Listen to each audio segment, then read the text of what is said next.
Brought to you by the EveryDollar app. Start budgeting for free today. Normal is broken, common sense is weird. So we're here to help you transform your life. From the Ramsey Network and the Fairwinds Credit Union Studio, this is The Ramsey Show. Ken Coleman, Ramsey personality, #1 best-selling author, and host of the brand new runaway hit on Ramsey Network called Front Row Seat. He's my co-host today.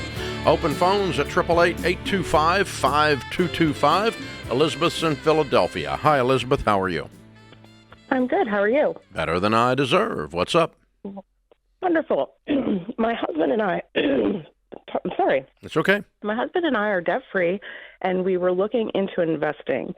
And at the advice of a family member, our in-laws, they suggested to use a site that they had been using. And when we tried to create an account, we found that my husband's Social Security number was already in use.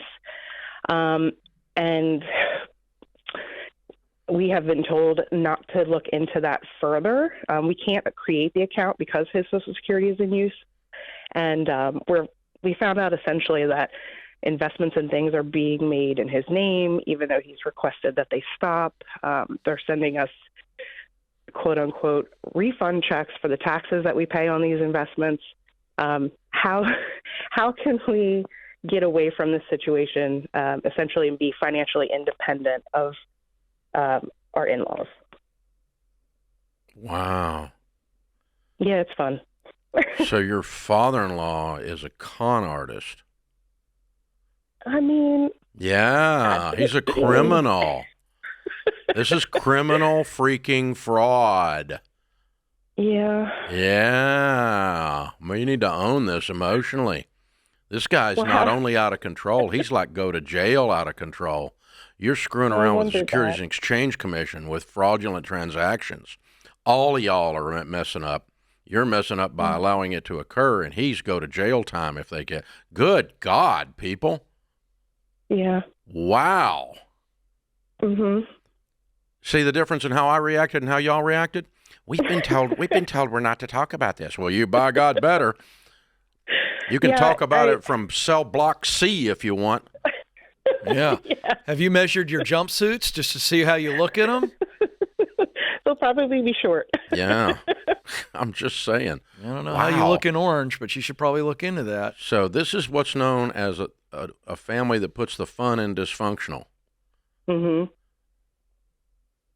So when is your husband going to call his dad and mom and say, guys, you need to shut all of these accounts down in the next 48 hours or I'm filing a police report? Mm-hmm. So we've done that. We just haven't filed the police report. You told them that? Yes. And they did not shut them down? We didn't tell them we were going to file a police report, but we've requested multiple times, very sternly, I'll say that in a polite way, to take the name off, get rid of it. We don't want anything to do with it. Cease and desist. What was their reaction? We're doing this for your future. Kiss my butt. Yeah, you guys suck at poker as well. I'd love to play poker against you all. You fold on everything. Yeah.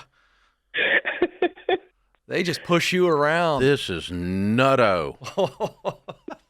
Yeah. Say, hey, I got a plan for you.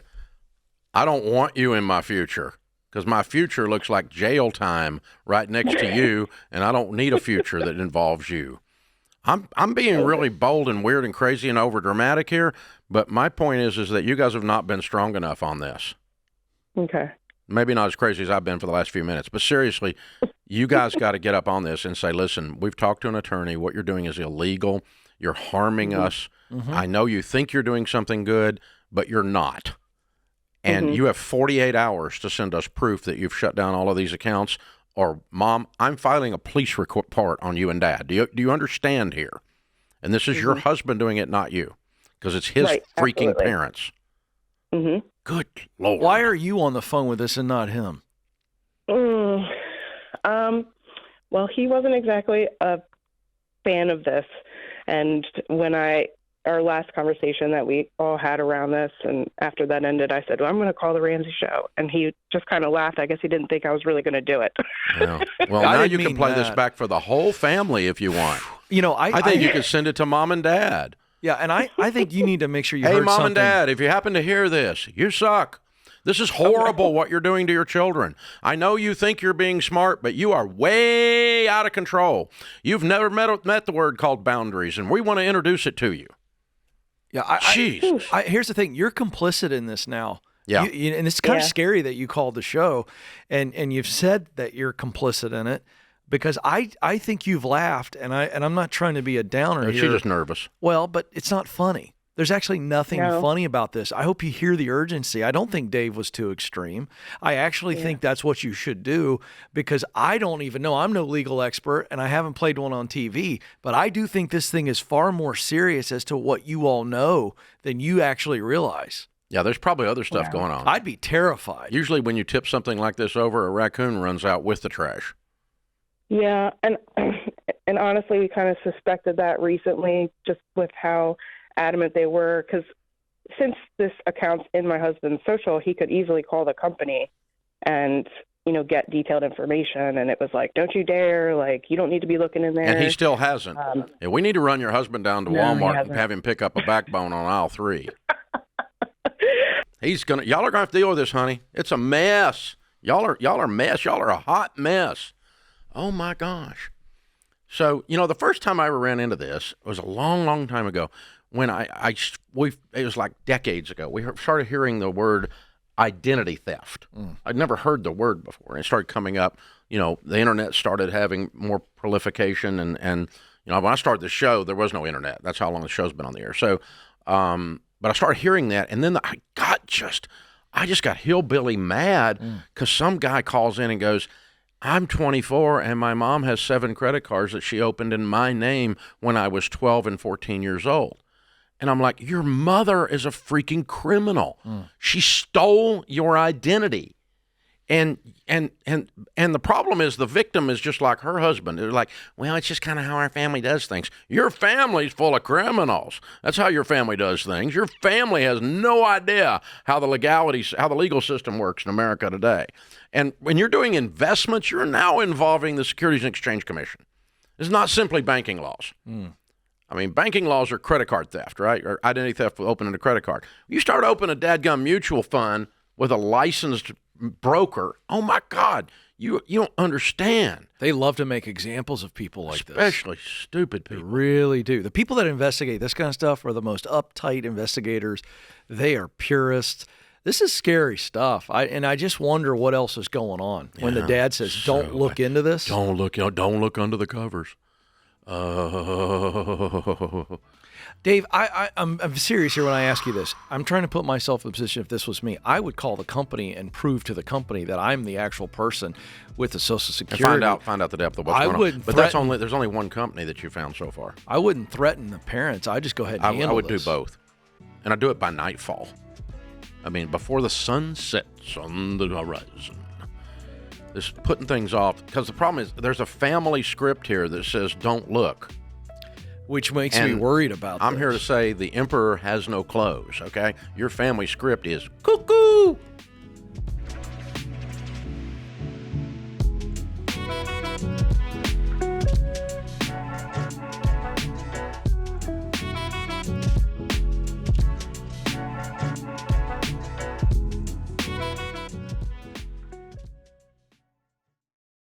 For way too long, I struggled with sleep and woke up groggy after tossing and turning all night. But now, I look forward to bedtime and I wake up bright-eyed and bushy-tailed thanks to Casper, a company that's been perfecting better sleep for over a decade using durable, high-quality materials that actually last. My whole family now sleeps on Casper mattresses. Yes, even the dogs have their own Casper dog bed, to no one's surprise. And it's not just one man's opinion. Casper customers keep their mattresses for years, and 4 out of 5 customers recommend them to friends. And with free delivery and a 100-night trial, Casper is no gimmicks. A mattress you can trust, backed by quality that lasts. So go to casper.com/Ramsey and use promo code Ramsey to receive 25% off all mattresses and 10% off everything else with code Ramsey. That's casper.com/Ramsey. Exclusions apply.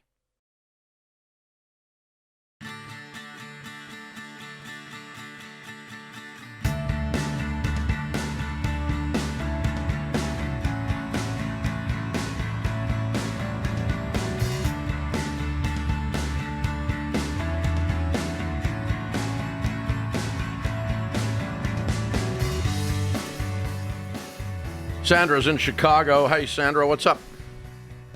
Hi, Dave. I had a financial question. I am in total $628,000 in debt. I have a home that I purchased a little over a year ago for $335,000. I have student loan debt of $260,000, and I have credit card debt for $33,000. I had 2 jobs at one point. My second job, I no longer work as of 6 months ago, so now I'm just using my primary income. And I was trying to figure out the quickest way to pay this debt down. Things are getting tough with me paying the minimum amount of credit card. $260,000 in student loan debt. Are you a doctor or a lawyer? Yeah. I'm in the legal profession, close to a lawyer, but not. I do legal research for lawyers. What'd you spend $260,000 to become? I have 4 degrees.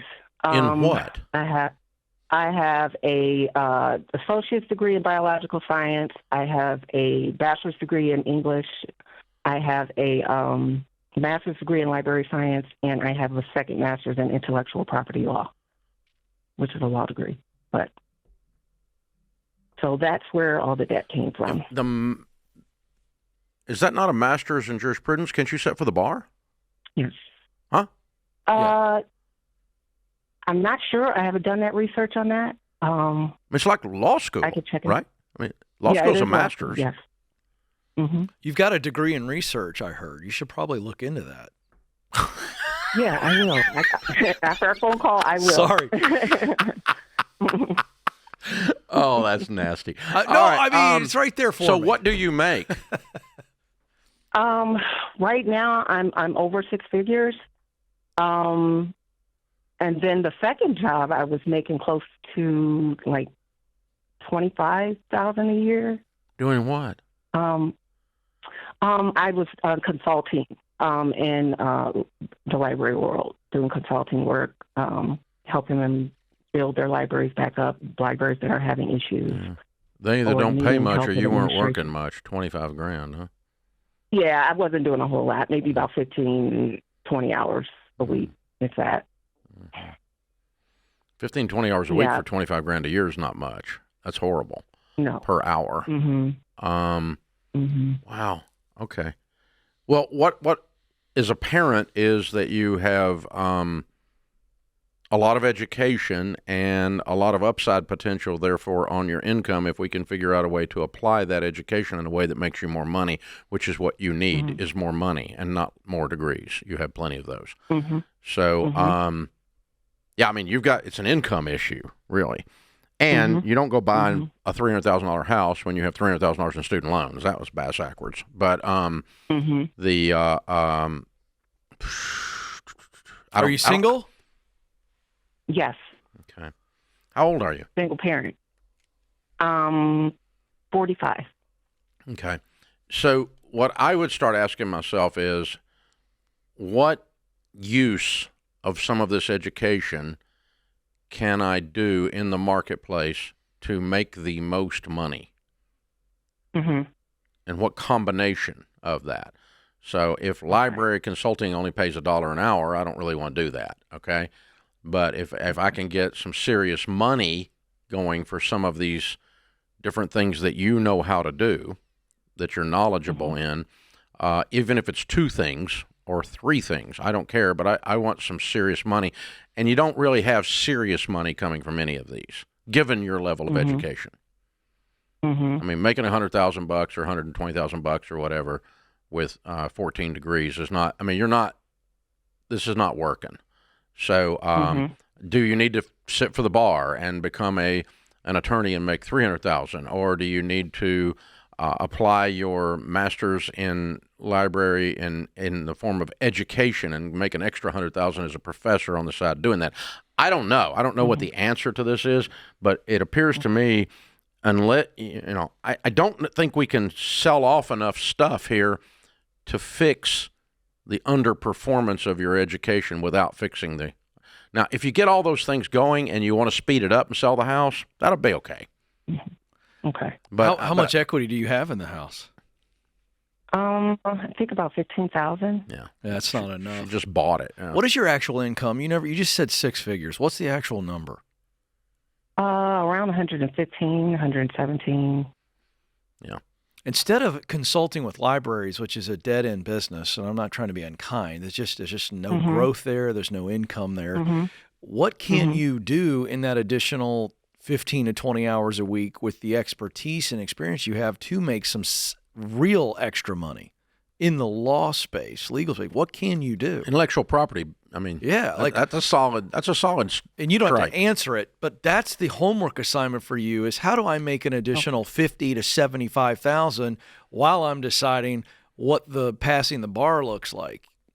That's what you've got to be thinking. Xander, I might be wrong, and I'll give you a 50% chance that I am. Okay, and so you don't have to take this directly on the chin unless it applies. But it sounds like you fell for the lie that if I get education, people will hand me money. And they're not. And you did. And then you went and got another piece of education, and then another piece of education. You've collected more degrees than a thermometer. And so, you just keep collecting them. But that's people that do that generally are one of two things. They are trying to hide, and they want to stay in school, and they're trying to hide from reality. And so they just they're a professional student, or they fell for the lie. I think you're in the second one. I think you fell for the lie that if I was just told by my mama, if you just get a college degree, that life is going to be great, and that's a lie. Okay? And so you've got to think about how the knowledge that you have gained, and you're a very knowledgeable person. You've got, we can poke fun at all the degrees, but you also you have a breadth of knowledge. It's pretty impressive. And so you got to think about how I can actually, from a utilitarian perspective, take that knowledge and use it to make as much money as possible. And if that had been your goal from the start, you probably would have a different list of degrees and fewer. And so, and it's a mistake people make all the time. They think if I just go to college and get a 4-year degree, that the degree is useless. The knowledge you get while you're getting the degree, ladies and gentlemen, now that knowledge is great power. Yeah. Assuming it is knowledge that the marketplace wants. And to your point, not picking on libraries or anything, but we live in a digital age, and the Dewey Decimal System is not exactly high on people's knowledge list right now or usage. Yeah. And so, well, you've got public libraries. The key word there is public, and therefore it's government funded, and libraries are way down the list of the politicians' budget items. And so that's why that's really honestly a dead end. I'll just add one thing to what you said, Dave, because a lot of people listening want to expand this to a larger audience. Here's the voice of temptation you will hear if you find yourself in a situation like this. I'm not doing anything because I don't know what I want to do. So I should probably do something. And I know if I don't know what I should be doing something valuable. And you quickly go, oh, if I continue learning, at least that's valuable. And what happens is you exchange uncertainty and the fear that comes with that for certainty and what you think is the future for that. And to Dave's point, that is not a good exchange. Accept uncertainty and know that I can at least get out and step out at the uncertain, and I can be active and I can connect and I can do some work while I'm figuring it out. But continuing to push uncertainty down the road ends up in this kind of financial liability. That's really the temptation. A lot of good people, smart people do this, and I'm telling you, avoid this. Avoid that. When we were doing the documentary Borrowed Future, we had a lot of discussions of people like me that I was the first in my family, in my generation, in my immediate family tree to get a 4-year degree. And if you're the first, a lot of times you value the wrong things. What you should be valuing is the knowledge, not the actual degree, and the application of the knowledge in the marketplace. Yeah. And that keeps you from signing up for too expensive a degree and the wrong degrees.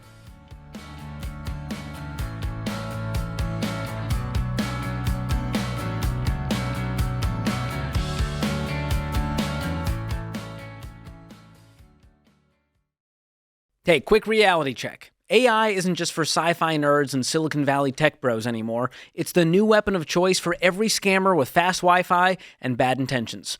Identity thieves could be using AI right now to steal your info in ways that would have sounded impossible just 5 years ago. We're talking voice cloning, deepfake videos, filing bogus tax returns, draining your bank and retirement accounts, and even home title fraud. And it can happen fast, so most people don't find out until it's too late. So as someone who has had his identity stolen before, I don't mess around. I use Xander ID theft protection because it keeps up with today's threats without the crazy price tag other companies charge. You get real-time monitoring across your whole financial and digital life, and if something does go down, they'll give you the full white glove treatment, like 24/7 restoration services by pros based in the US and up to $2 million in stolen funds and expense coverage. So you don't need to live in fear, but you do need to be smart about protecting your identity from thieves. So go to Xander.com or call 800-356-4282 and get yourself protected today.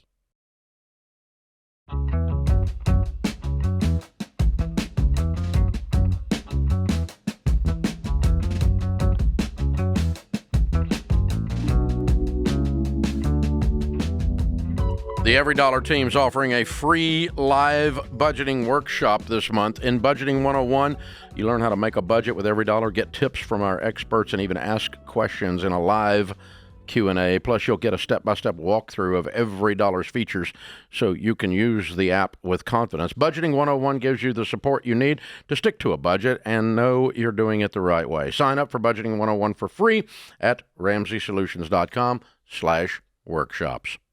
John is in Atlanta. Hi, John. How are you? I'm doing well. How are you? Better than I deserve. How can I help? Thanks. Hey, I just want to first say thank you for all you do. My question is, I've been following the baby steps. I've been knocking out some debt, and it's been going well. I'm down to my last debt, which is a car. I owe $34,000 on it currently, and it's worth about $31,000, $32,000. My question is, should I go ahead and bite the negative equity, just pay that off, sell it, essentially pay the negative equity, and then buy a beater for the time being, or just try to pay off the car fast and just keep going with the debt snowball? What's your household income? Just north of $100K. Okay. So how fast do you pay the car off? Currently, I could pay it off, and I've got some extra cash I could pay towards it, so I could probably pay it off. How much cash do you have, huh? I can put about $7,000 towards it. Okay, and once you do that, no, that wasn't what I asked. What I asked was how much cash you have. Yeah, I've got $7,000 to put. That's your no. You said to put. Yeah. I'm asking how much cash you have, not how much you have to put. How much money do you have? Just $10,000. Okay, all right. And so you determined that 3 left in the account was the proper amount. We think it's 1. So you have 9 that you could put towards it. Do you have any other non-retirement investments? No. Are you married? Yes. What does she make? That's included. Just north of 100 is included in the household. Oh, that's household income. Good. Okay, good. Yes. Perfect. And no other assets anywhere except $10,000 in your name that aren't retirement assets. That's correct. Yeah, we've been paying down pretty aggressively. Good. Good for you. Okay, well done. All right, if I woke up in your shoes, I would put 9 towards it and leave $1,000 in the account, be on a total every dollar budget, and you and your wife sit down, know where every dollar is going before the month begins, make every dollar behave. You'll feel like you've gotten a raise. And if you squeeze every dollar out of your life, how fast can you pay off $24,000? Definitely, we do it less than 24 months, probably 18 months. That's wussy. How about 1 year? All right. That's $2,000 a month. 24 from 100, plus or minus an extra job, plus or minus selling some stuff, and we're talking no eating out, no going on vacation, beans and rice, rice and beans. Do you like this car that much enough to keep it to fight for it like that for a year? Yeah, I think so. I think when you look at the used car market, what I've been looking at is I was looking at something real cheap, but my wife needs something reliable for the kids. It's her car we're selling. For that. Yes. What are you driving? I have a paid for pickup truck. That's how old? It's 6 years old. Okay, so a 2019. Nice truck. Okay.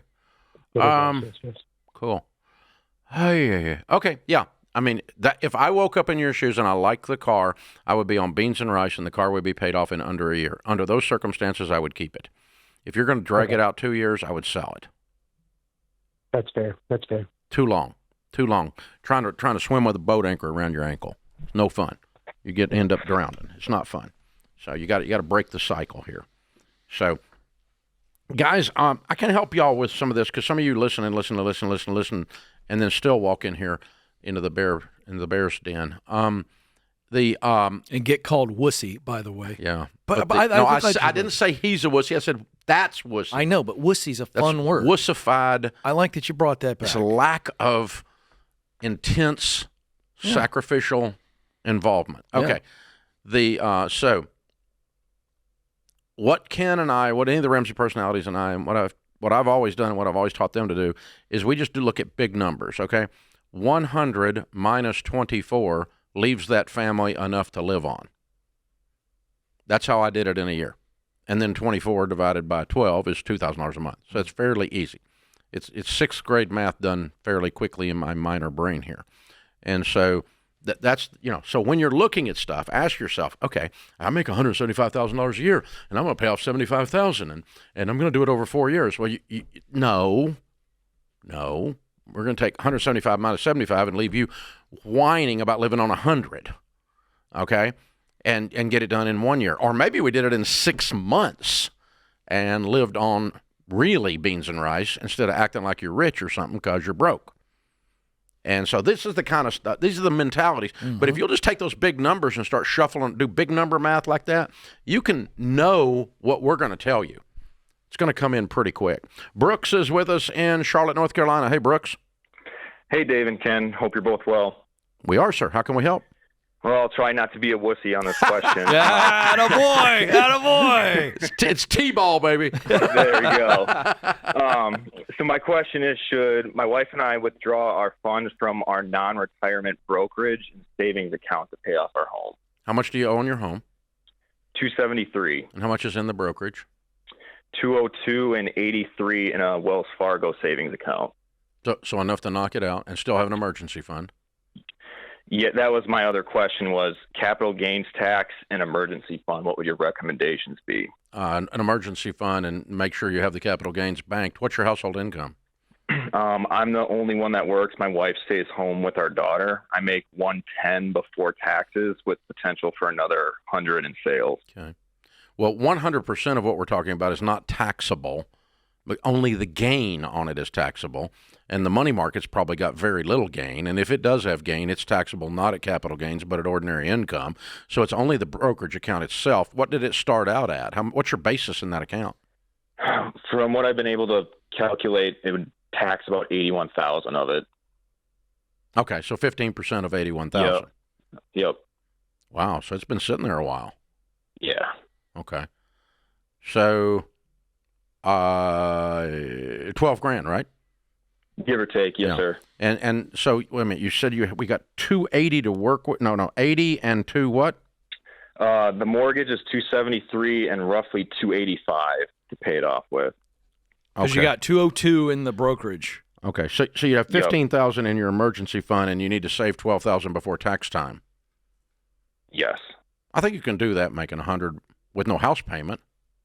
Yeah, the mortgage is $1,870 right now. If you just took your house payment and put it up, you'd have enough for your capital gains tax when it comes due by April 15th of 2026. Would you consider waiting till January to wait for the 2027 tax season? Yeah. Okay. I might just to help your cash flow. Yeah. Because this is a little tight. I would, if you had zero money left and you had to pay off your house, you had no emergency fund left, I would not tell you to pay it off. Okay. And I would tell you to wait till January. And we're kind of on the bubble on that. I mean, you got a little bit here. But because that kicks it out. It kicks it out almost 14, 15 months then. Yep. By doing that. Yeah, that's a good. Okay. I do, man, but gosh, I mean, be ready. Like, I'm talking like you pop a champagne cork at New Year's and you write a check, right? For sure. I mean, don't hesitate here. Don't rethink this and overanalyze it and all that kind of stuff. But that's a valid question sitting here in late October. We're only talking about 60 days. I mean, Christmas is only 10 weeks away. Right. So that's not if we were earlier in the year, I probably wouldn't. Okay. But since we're right here on the threshold anyway, yeah, that's very non-wussified, Brooks. I'm proud of you. I like. That's how we start every call. Wuss or no wuss? To wuss or not to wuss? Yeah, there you go. Brooks, you're fun, man. Shakespeare would have loved that.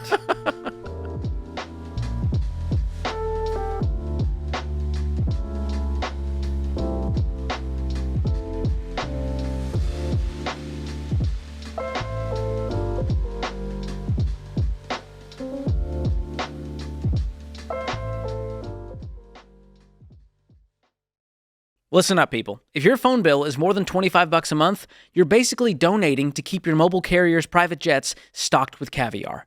But Boost Mobile isn't playing that game. Unlimited talk, text, and data for just $25 a month. No contracts. No, we're raising your rate because we feel like it emails. Just a simple, low bill every month. And because they actually believe in what they're selling, there's a 30-day money-back guarantee. So if you don't love it, get your money back for zero risk. Go to boostmobile.com/Ramsey to make the switch today. That's boostmobile.com/Ramsey. Restrictions apply. See boostmobile.com/Ramsey for details.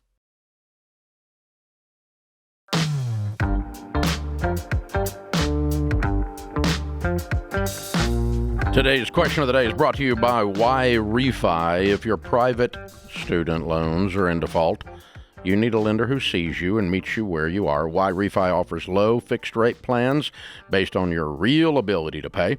Learn more at whyrefi.com/Ramsey. That's the letter Y, REFY.com/Ramsey.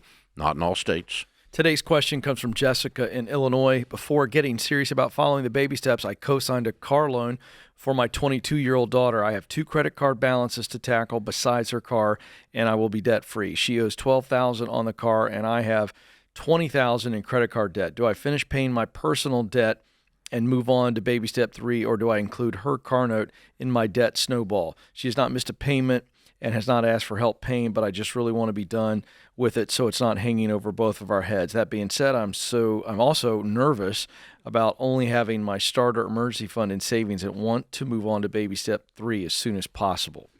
Yeah. Tell her, Dave. Well, we're going to pay off the car after you pay off your credit cards because the car is under control right now. It's not in panic. So we'll put it at the back of the debt snowball and clear your credit cards and then clear the car. And then work something out with your daughter so that she repays you since you're paying off her car early. Okay? Because there's several problems with this that lay in the future. If she gets laid off, gets in a car wreck, has a medical event, anything like that, this is going to come back on you. It's what we call a contingent liability, which means it's a liability, and meaning they're going to come after you. And by the way, they're going to come after you really fast, and they're going to skip over her because they never thought she was going to pay it in the first place. That's why they wanted a cosigner. And so they're going to come straight at you if something goes wrong. And I mean, I'm not predicting horrible things happening to your daughter, but life just says things happen. And that's why we never co-signed. So I have co-signed, and I ended up paying it. And when I went bankrupt in my 20s, a friend of mine had co-signed for some stuff, and he ended up paying it. I went back and paid him back, even though the bankruptcy said I didn't have to, but I wasn't going to burn my buddy just because he was dumb enough to co-sign, and I was dumb enough to let him. But let me just tell you, the most aggressively marketed product in the United States today is debt. Debt is sold as a product more aggressively. More sophistication, more money, more bandwidth is spent selling you folks debt because it's so profitable than any other product. I mean, you think you've seen a Chevy Silverado run through a mud puddle on every football program for the last 20 years, and you think Chevy spends money on that? It's nothing compared to what Visa, MasterCard, American Express, and your local bank spends to get you to co-sign a car for your kid. Okay? They spend money convincing you, and they've convinced an entire culture generationally that the only way to prosper, the only way to get what I need is to go to the bank. The only way my daughter gets a car. They've convinced you and brainwashed you of that so that you co-sign because she couldn't get the car on her own. Now, if debt is so profitable that they will literally fire a teller if they don't get enough home equity loan applications in while you're making deposits. Victoria's Secret literally does not sell small underwear. It really sells credit cards. So much so that if you ask the ladies that work there, if they don't sell a certain number of credit cards per shift, they get fired. They make more money on credit than they do small underwear. Same at the car lot, same everywhere else, okay? And so if this is the most aggressively marketed product, and if they want to sell debt more than they want to live and eat and breathe, and they won't loan your daughter money, something's really wrong. Because they really want to loan her money.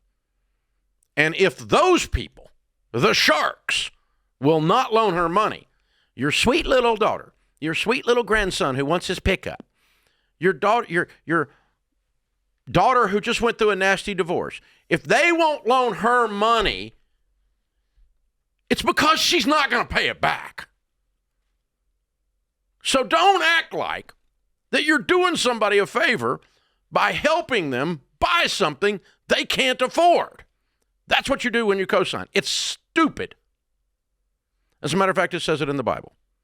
Proverbs 17:18 says, one lacking in sense cosigns for another. And if you look up 17:18 in the CEV, the Contemporary English Version, this is not a joke, this is a fact, look it up. It says, if you cosign for someone else, you're stupid. That's what it says.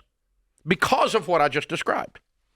And so, poor Jessica, I'm not calling you stupid, but I'm calling you what you did stupid. Stupid. You were trying to help, you're sweet, you're trying to help your daughter, all that. But yeah, so what do we do with stupid? We get out of it as fast as we can because it's going to tackle you by the ankles later.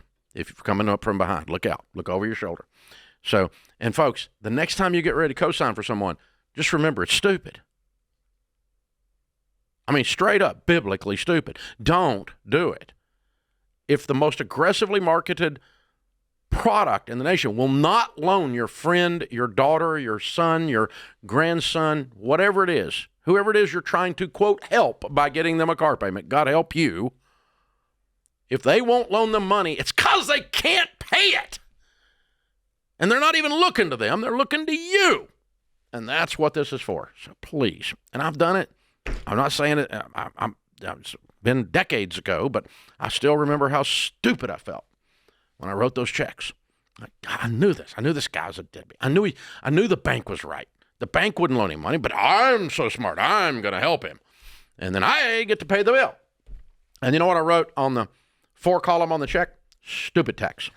That's good. I paid some stupid tax. Tax on your life when you're stupid. And I've paid plenty of stupid tax in my life, and some of y'all have too. Try not to do it, though. I'm trying to help you with this. So the moral of the story is don't do debt and don't buy small underwear. Is that right?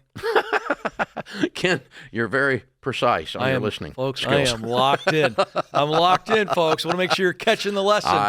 I did not. That's not what he said. I did not say small underwear was off the menu. He did not. I just said financing it was. That's all I said. Some guy in the audience got very excited out there. He elbowed his wife. Kayla's in Kansas City. Hey, Kayla, what's up? Hi, how are you? Better than I deserve. How can I help? I have a question. I have around $3,000 in credit card debt. Mm-hmm. I owe around $12,000 on my car that I bought during COVID. Or right before COVID, so I have 2% interest rate, and it's worth $22,000 to $25,000 right now. Mm-hmm. So I have equity in my vehicle, but then I have almost $17,000 in student loans. Mm-hmm. My student loans are all federal financial, through federal financial aid, and through that it's broken down into 3 loans. Into how many? I'm new to your program. How many? Stop. How many loans in the 17,000 in student loans? How many different loans? 2. I'm sorry, 3. 3. Okay, I got you. All right, go ahead. So working the baby steps, I'm going to, one, start with a credit card. Two, what I didn't know is if I should start with my car or if I should split the financial aid actual loans up. They're not financial aid. They're federal student loans that are failing, and we just need to get rid of them. And you have 3 of them. What are the amounts on those? Exactly. You said the first one's $3,553. Mm-hmm. Second one's $6,490. Mm-hmm. And the third one is $6,645. Yeah. So credit cards to student loans to car, smallest to largest. Gotcha. After broken I don't know if I should keep those whole or break them down. Yeah. It doesn't matter mathematically much because you're going to do it at about the same time frame. What's your household income? $150K. Oh, good. Okay. So you're going to be done real fast. Right? Mm-hmm. I think so. I just didn't know if I just pay off the smallest first. Because when you pay off the smallest, and by the way, cut those credit cards up tonight. Time for a plastic surgery. A plastectomy. Chop, chop, chop, chop. Get you a debit card. They don't accidentally run up debt. For airline miles. I've never made anyone rich.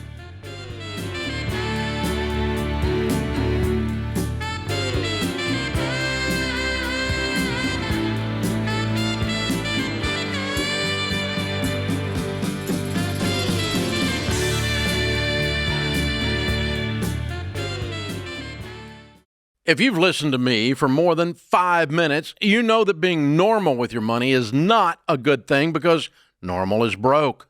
And I want you to be weird. That's why I love what we're doing with Fair Winds Credit Union. Our friends at Fair Winds just launched a brand new Ramsey debit card. And it says, debt is normal, be weird, right on the front.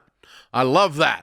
Because every time you swipe it, you're choosing to live differently with no credit card payments and no debt. You see, Fairwinds has been helping people like you ditch debt faster and build wealth for years. They're not trying to shove credit cards or auto loans in your face like the big banks do. And they've worked with us to create the Smart Bundle for Ramsey fans. It includes a no-fee checking account, a high-yield savings account to supercharge your emergency fund, and now the Ramsey debit card to help you stay focused on the baby steps. We're excited for you to try it. So check them out today at fairwinds.org/Ramsey. That's fairwinds.org/Ramsey. Insured by the NCUA.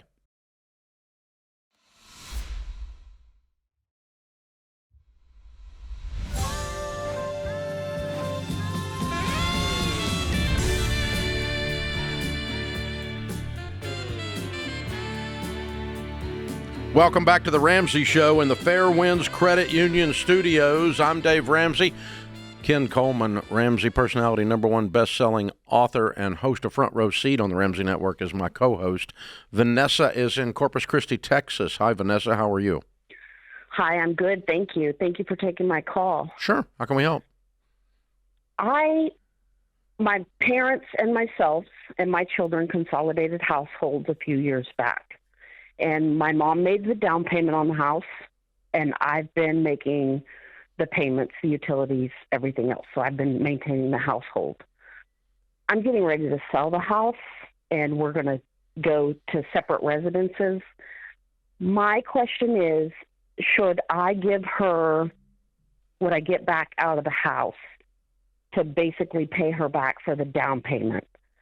I think I should. My brothers think I shouldn't. Okay. So how are is your dad still alive? My dad has just moved into a nursing home. Okay. So where's your mom going? I'm assuming an apartment or something. Yeah, I'll get her a little apartment. I've told her I'll pay $1,000 a month towards whatever rent or whatever she needs, and then she'll need to live on her Social Security from there. Okay. So is this a relational breakup? Is that why you're selling the house? It will be better for a relationship to sell the house, yes, a relational breakup. Also, my youngest child is about to go to college, and with my dad moving into a nursing home, we do not need a house as large as we have. Okay. All right. How long have you been in the house? 3 years. Okay. So there's not any written agreement? No, sir. Okay. Well, was it a gift or was it I'm going to contribute to this collective living arrangement? I think it was more like, we're out of money. I'm going to give you what I have left and buy a house, and you're going to take care of me for the rest of my days. Yeah, that's what it sounds like. Okay. So how much did she give you at the time for the down payment on this house? It was $84,000. And how much equity will you get out of the house when you sell it? I think I'll get between 60 and 70-ish. So you've lost money on the house? I think so. Yes, sir. How? It's just the market. We bought at the very height when it was. The market in Corpus Christi, Texas has not crashed. Okay. Where are you getting your numbers? From my realtor. The one that sold you the house? No, sir. Oh. So she says or he says you overpaid dramatically for it at the time? Because I don't think what'd you pay for the house total? $415,000. Okay. So you're saying this house has lost 10% of its value in 3 years rather than going up in value? I don't think so. Yeah. Okay. I'll buy that. Okay. I might be able to get a little more out of it. The neighborhood we're in, there's still new builds being built. So why do your brothers think that your mom should not at least get her money back out of it? There's some logic here I'm missing. Yes, sir.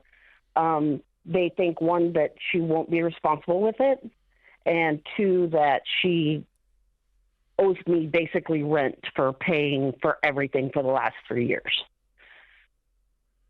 Wow. Nobody in this family's happy with Mom. Okay.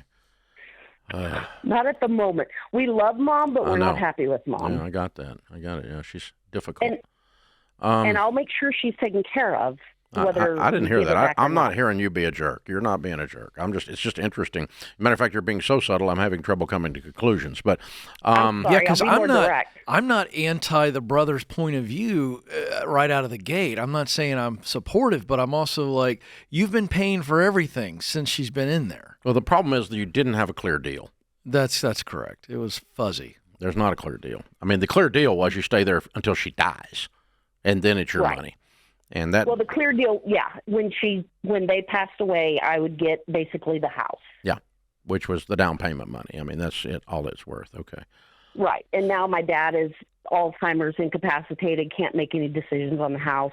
My mom is left. I don't think she's far behind him going in the nursing home. But we need to split residences. Okay. And your mom thinks that she should get the money, or does she say it? My mom has not said a word. Okay. Interesting. Okay. I don't have a clear ethical or moral guide on this. Okay. So the fact that your mom wouldn't take care of the money does not make it not hers. Agreed. Yeah. Stupid's not illegal.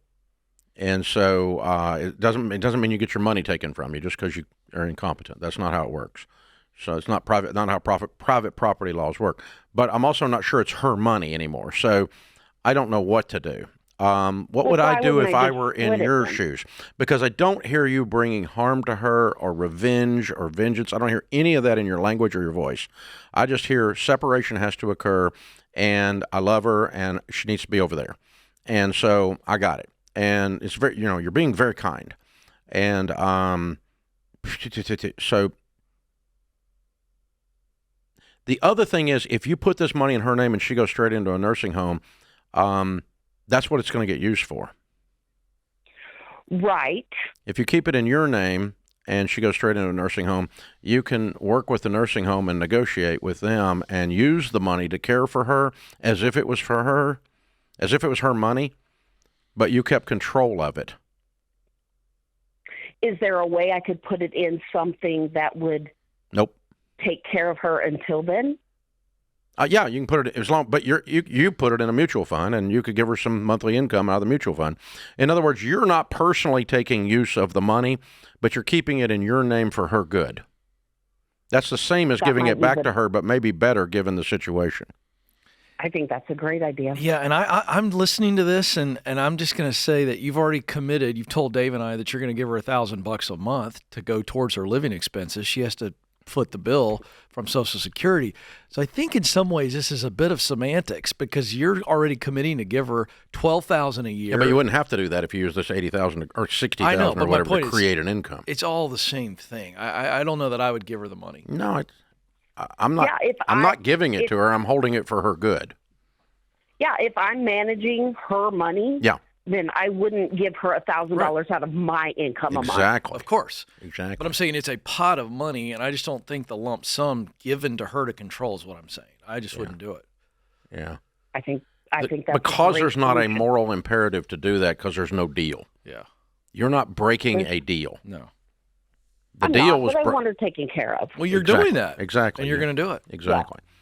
And I think it's a great idea. So the best way to do that is to keep the money earmarked for her. In other words, you're not going to take this money and use it for your next down payment. Mm-hmm. It's going to be sitting over here with an investment advisor, earmarked in an account named Mom, even though but the legal owner of the account is Melody. And that makes sense. Or Vanessa, I'm sorry. That makes more sense. Yeah. It's good if you treat other people like you don't be treated. That's always a good rule. Mm-hmm. I think Jesus said that.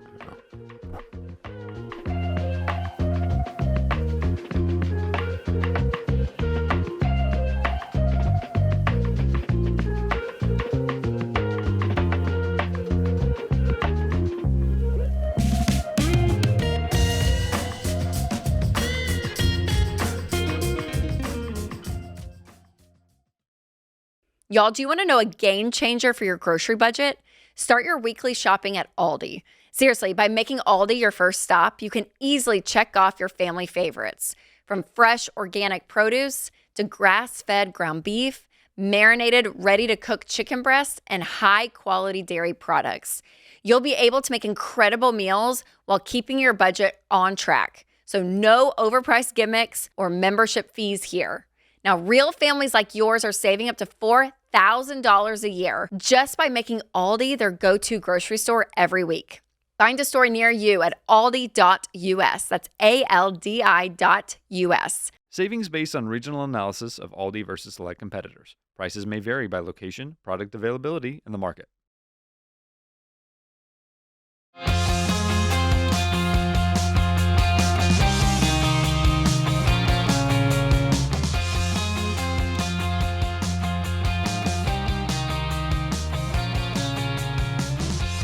Susan is with us in Memphis. Hi, Susan. How are you? Hi, how are you? Better than I deserve. What's up? I have a question. I am 72 years young and on baby step 2. And I've jumped all in with both feet. I've got the book, the Total Money Makeover book, the workbook, the Every Dollar app, the financial coach. And I'm just wondering, am I too late to be doing all of this? No. Okay. It's harder to make the exact same progress. I mean, the power of compound interest, if you were 22, would work to your favor to build $1 million a lot better. But it is the fast. Sure. What you're looking for at any age is first getting to sustainability, and then moving into, wealth building. And the fastest road to sustainability is to get rid of the consumer debt, get those payments out of your life, and build an emergency fund. Exactly. And and then, of course, start building the nest egg. And so, you still working?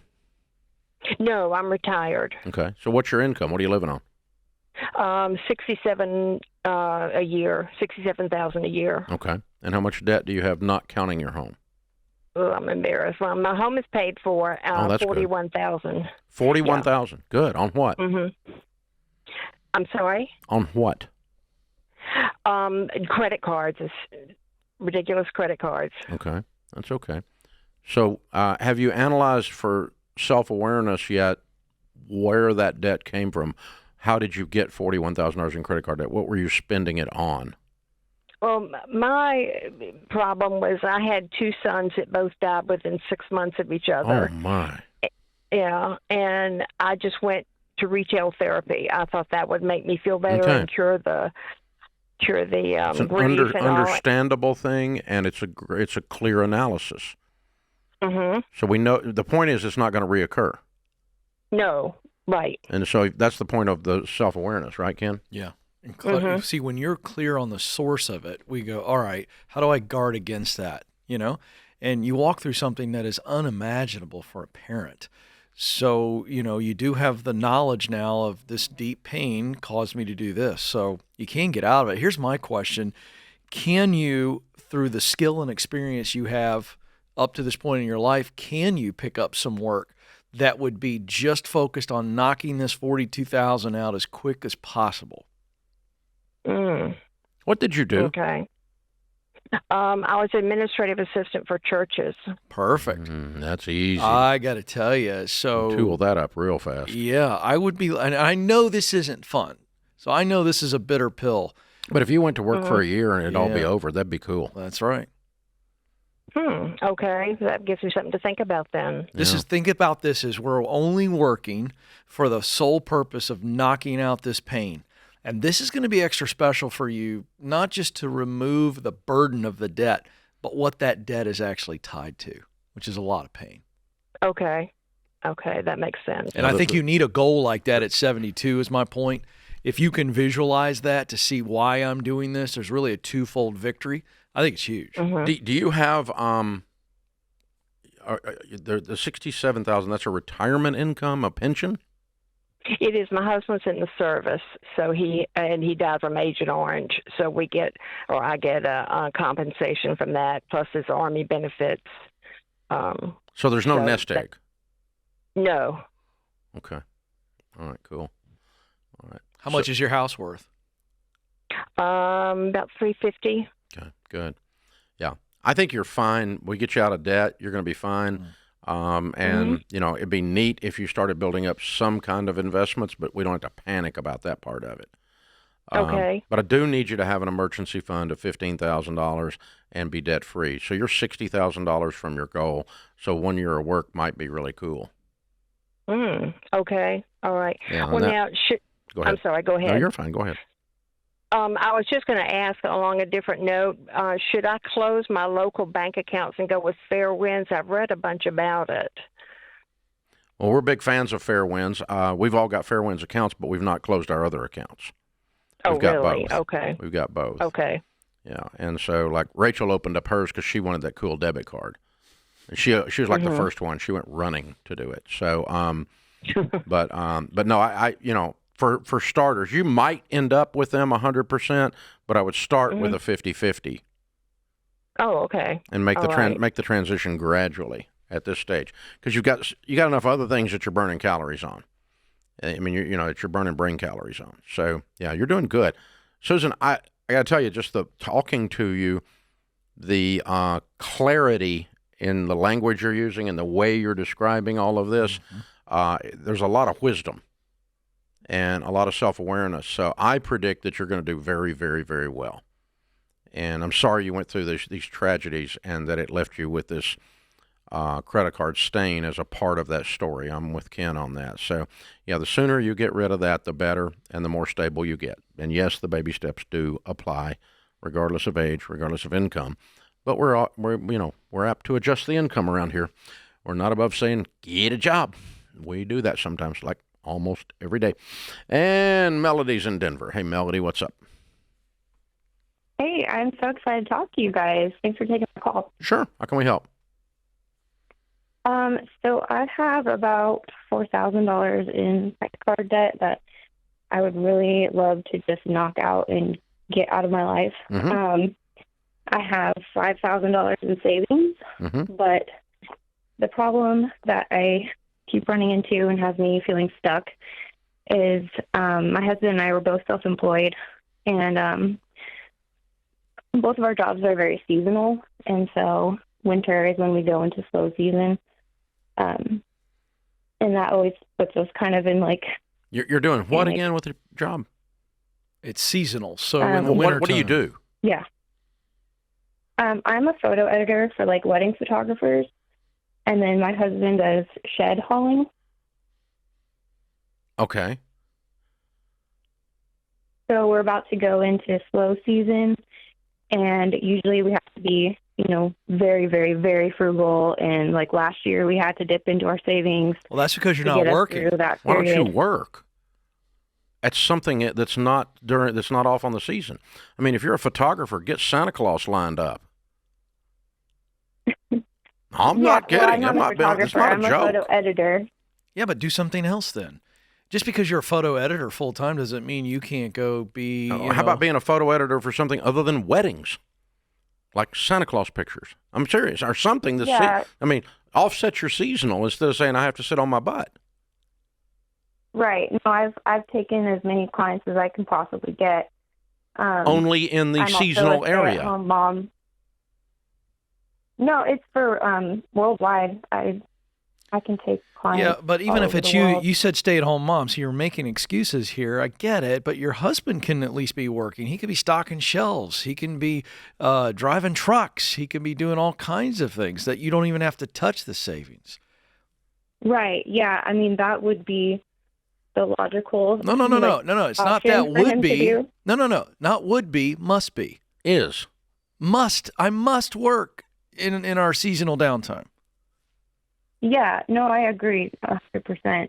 The issue for him is that he has a bad record. So he did some stupid stuff when he was a teenager, and because of that... Darling, stupid stuff didn't keep him from building sheds. Yeah, and I would tell you, they're building homes. They're building There's all kinds of crap stuff you can do in spite of having stupid stuff on your record. Sitting on your butt is only one of them. That whole industry, by the way, is full of people who have people on their record. I worked in construction as a college kid, and I was the only one with a driver's license. I had to run to 7-Eleven, Dave. Getting jobs as you do making excuses, you'd have no money problems.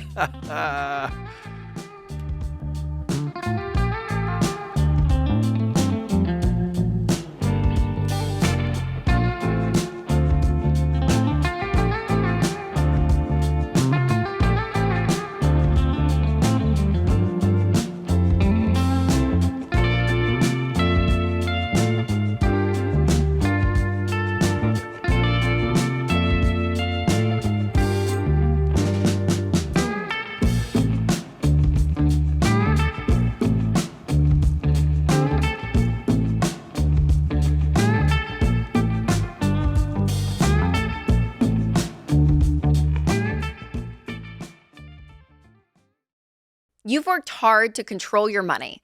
You've been budgeting with intention, building a plan, and creating a secure future for your family. But there's one area most people forget to protect: their online data. So I use Delete Me. Because y'all, data brokers collect and post personal information like your home address, phone number, and even your kids' school's info. They do it without your permission, and once it's out there, it can be used by scammers, AI spam tools, and other people that you would never want to have access to your life. So think about it. You wouldn't hand that info to a stranger at the grocery store, so why let it sit there online for anyone to find it?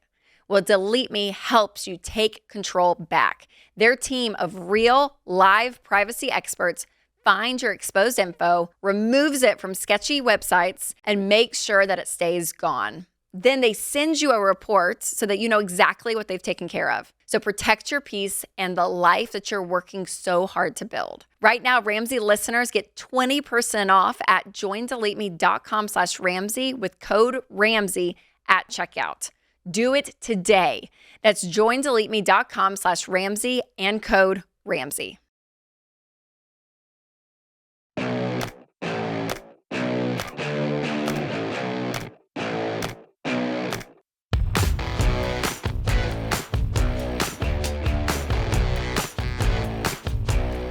In the lobby of Ramsey Solutions on the debt-free stage, Mitchell and Sarah are with us. Hey, guys, how are you? Hello. Hi. Welcome. Where do y'all live? Anchorage, Alaska. Fun. Welcome to Tennessee. It's beautiful here. Oh, we're glad to have you. And how much debt have you two paid off? $217,000. Awesomeness. How long did that take? 3 years. 3 years. Good for you. And your range of income during that time? Started around 100,000, ended at 172,000. Wow, nice jump in 3 years. Yeah. What do you guys do for a living? I'm an occupational therapist. Mm-hmm. And I work for Costco. Very cool. Have you met George? George would love to meet you. So what was responsible for that $72,000 jump? A couple things. When we first started, he was on workman's comp, and we were currently living in Idaho, and then we moved to Alaska, which also led to an increase in income and getting him back to work. Yeah. Okay. Led to all that. Very cool. So what made you go on the Alaska adventure? I'm curious. Well, we just really felt God kind of opening that door, and you didn't notice the cold air when he opened the door? we welcomed it when it came through the door. The Arctic blast? Yeah. Wow. We were in a dark year. The year prior, my dad had passed away. He had gone to workman's comp. We had made some dumb money decisions, and we needed to make some change. We had a lot of things happen all at once. And a change in scenery is not a bad idea. Yep. Yeah. All kidding aside. Yep. And so God the just pay in Alaska is excellent. Yes. It is. Yeah. Yeah. And how long do you have to be there before you get to participate in the gas stuff and all that? It has to be one full calendar year starting in January. So if you moved in after January, you have to wait until the following January to start all over. Okay. So you've not been there long enough yet. We just got it. Oh no, you're 3 years. Yeah, you just got there. Yeah. Okay, cool. Yep. So how much is that a year? It changes year to year depending. About 10 or 12 grand usually. Oh no. No. It's like $1,000. Oh, I thought it was serious. Yeah, I think this year it was $1,000. On behalf of a everybody, what are we talking about? PFD. It's from the oil fields that they have in contract with the Alaska If government. you're an Alaska resident, I didn't know you this. get to participate in the profits. Well, of profit the, sharing of the pipeline. Yeah. Oh, Yeah. okay, Yeah. that's nice to know. Yeah. Okay. Sorry, I'm just now I caught thought up. it was substantial. I didn't realize only $1,000. Okay. All that discussion for not much. All right. Anyway, so is this the house? Did you pay off that? No. No, student loans, Student loans. car, credit cards, medical debt, and tax. Cool. And how old are y'all? I'm 34. And 35. How long you been married? 5 years. Okay. So 2 years there. Tragedy strikes, new scenery, move to the. So where in this process did you get tied into Ramsey stuff? I started after I graduated from OT school in winter of 2019. And we were dating at the time, and I was telling Mitch about it, and he was not on board. He thought I was an MLM scheme. And I wish I would have made more money. And then when we got married, went a little more Dave-ish and didn't take things quite as seriously. And then when we had that hard year, it's like we really need to get It brought focused. everything into focus. Yeah. Yeah. And come together So as a Mitch, when team. everything when the hard times hit, what made you say, okay, we're going to do the Ramsey stuff now? I think for me it was just seeing Something's got to change. something just had to change, Yeah. and seeing how scared Sarah was and how hard she was working. She took on 3 jobs, and with work comp they don't really make ends meet. And so it was just kind of all of that, and it took a while for God to work on my heart for that. Yeah, fair enough. That's it's not that unusual, but I always love hearing the story. Yeah. It's not just because other people are probably in exactly the same spot that are watching or listening to this. So yeah, very cool. Good for you guys. So what do you tell people the key to getting out of $200,000 worth of debt in 3 years? That's impressive. We didn't eat nothing but rice and beans. Lots of Mexican food. Yeah. Being willing to sacrifice, especially for the short term with the end goal in mind. Yeah. Especially because we had a slight pregnancy scare in the middle of all that, and we realized we couldn't afford to even have daycare. We couldn't afford to have one of us step down. So if we wanted to have a family, we needed to make some sacrifices. Yeah, something had to change. Yeah. keep doing the same thing over and over, don't expect a different result, right? So you got to change something. Yep. To change the recipe if you want a different cake. Yeah. Good. Yep. Good for y'all. Proud of you. This is Herculean effort. When you look at those numbers, 217 you guys in been 3 bench years. pressing like 400 pounds. Unbelievable. That's pretty incredible. So here's what I want the audience to hear. How quickly in your journey did you begin to see momentum? Because you bought in and you went hard at this thing. How quickly before you went, oh, we're making headwind and we can actually do this? It was, I don't know, as soon as we got to Alaska, kind of. We got there and I got back into full-time work. I got a raise. Sarah got her big raise. And it was just, it was really quick. At that point, you guys had already been all in, going hard at it. What's the first debt that got paid off? The car. Yeah, the car. Okay. And what's the one that you paid off that went, I hate you, I'm so glad you're gone? All of it. Yeah, all of it. There wasn't none of it that was good. A lot of hate. Yeah. A lot of hate. Yeah. That's good. Yeah. That's a motivator. That's okay. Yeah. Good. Way to go, you guys. All right. And so what do you tell people the key to getting out of debt is?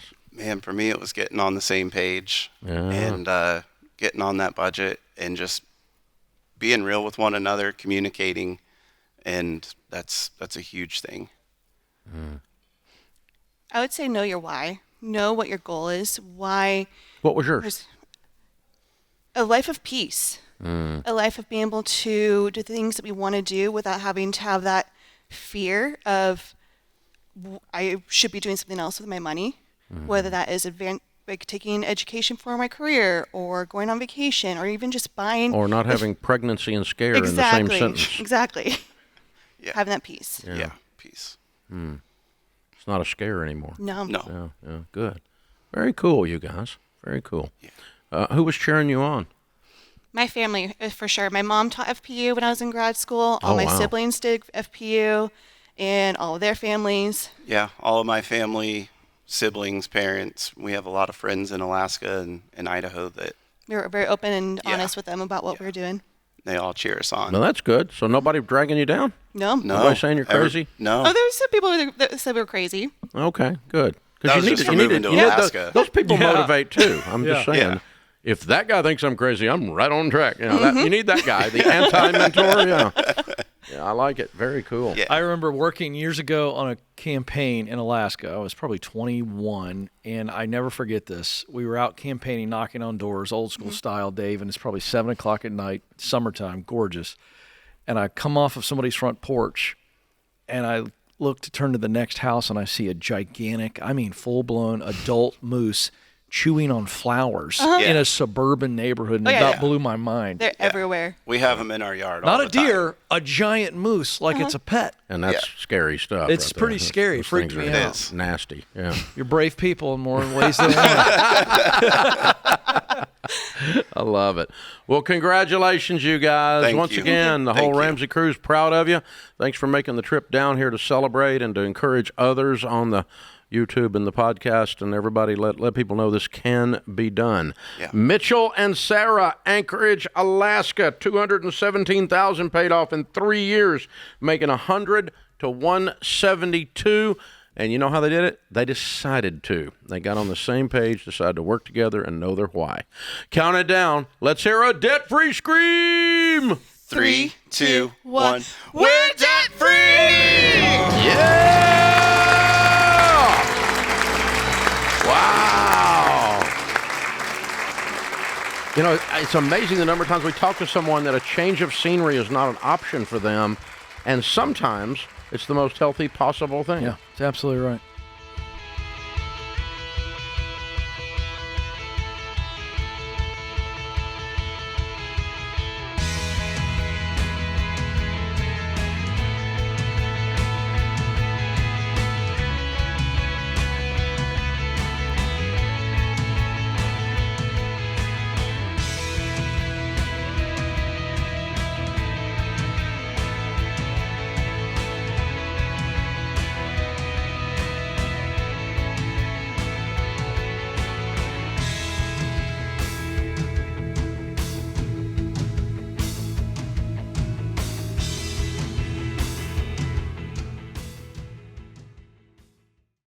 What does the future hold for business?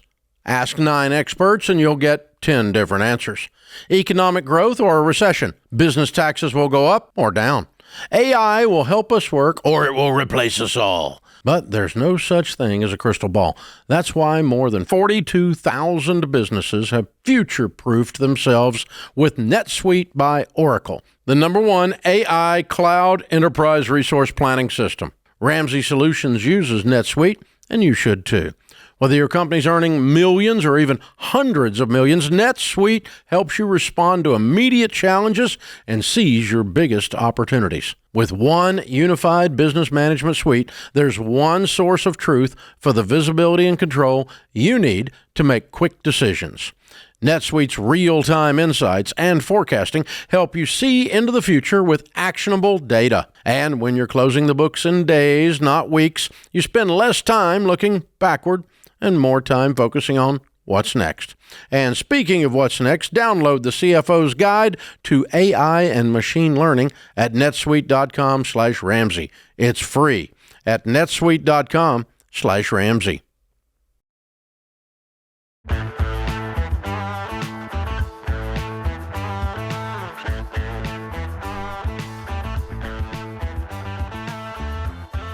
Lauren is with us in Toronto, Ontario. Hi, Lauren. How are you?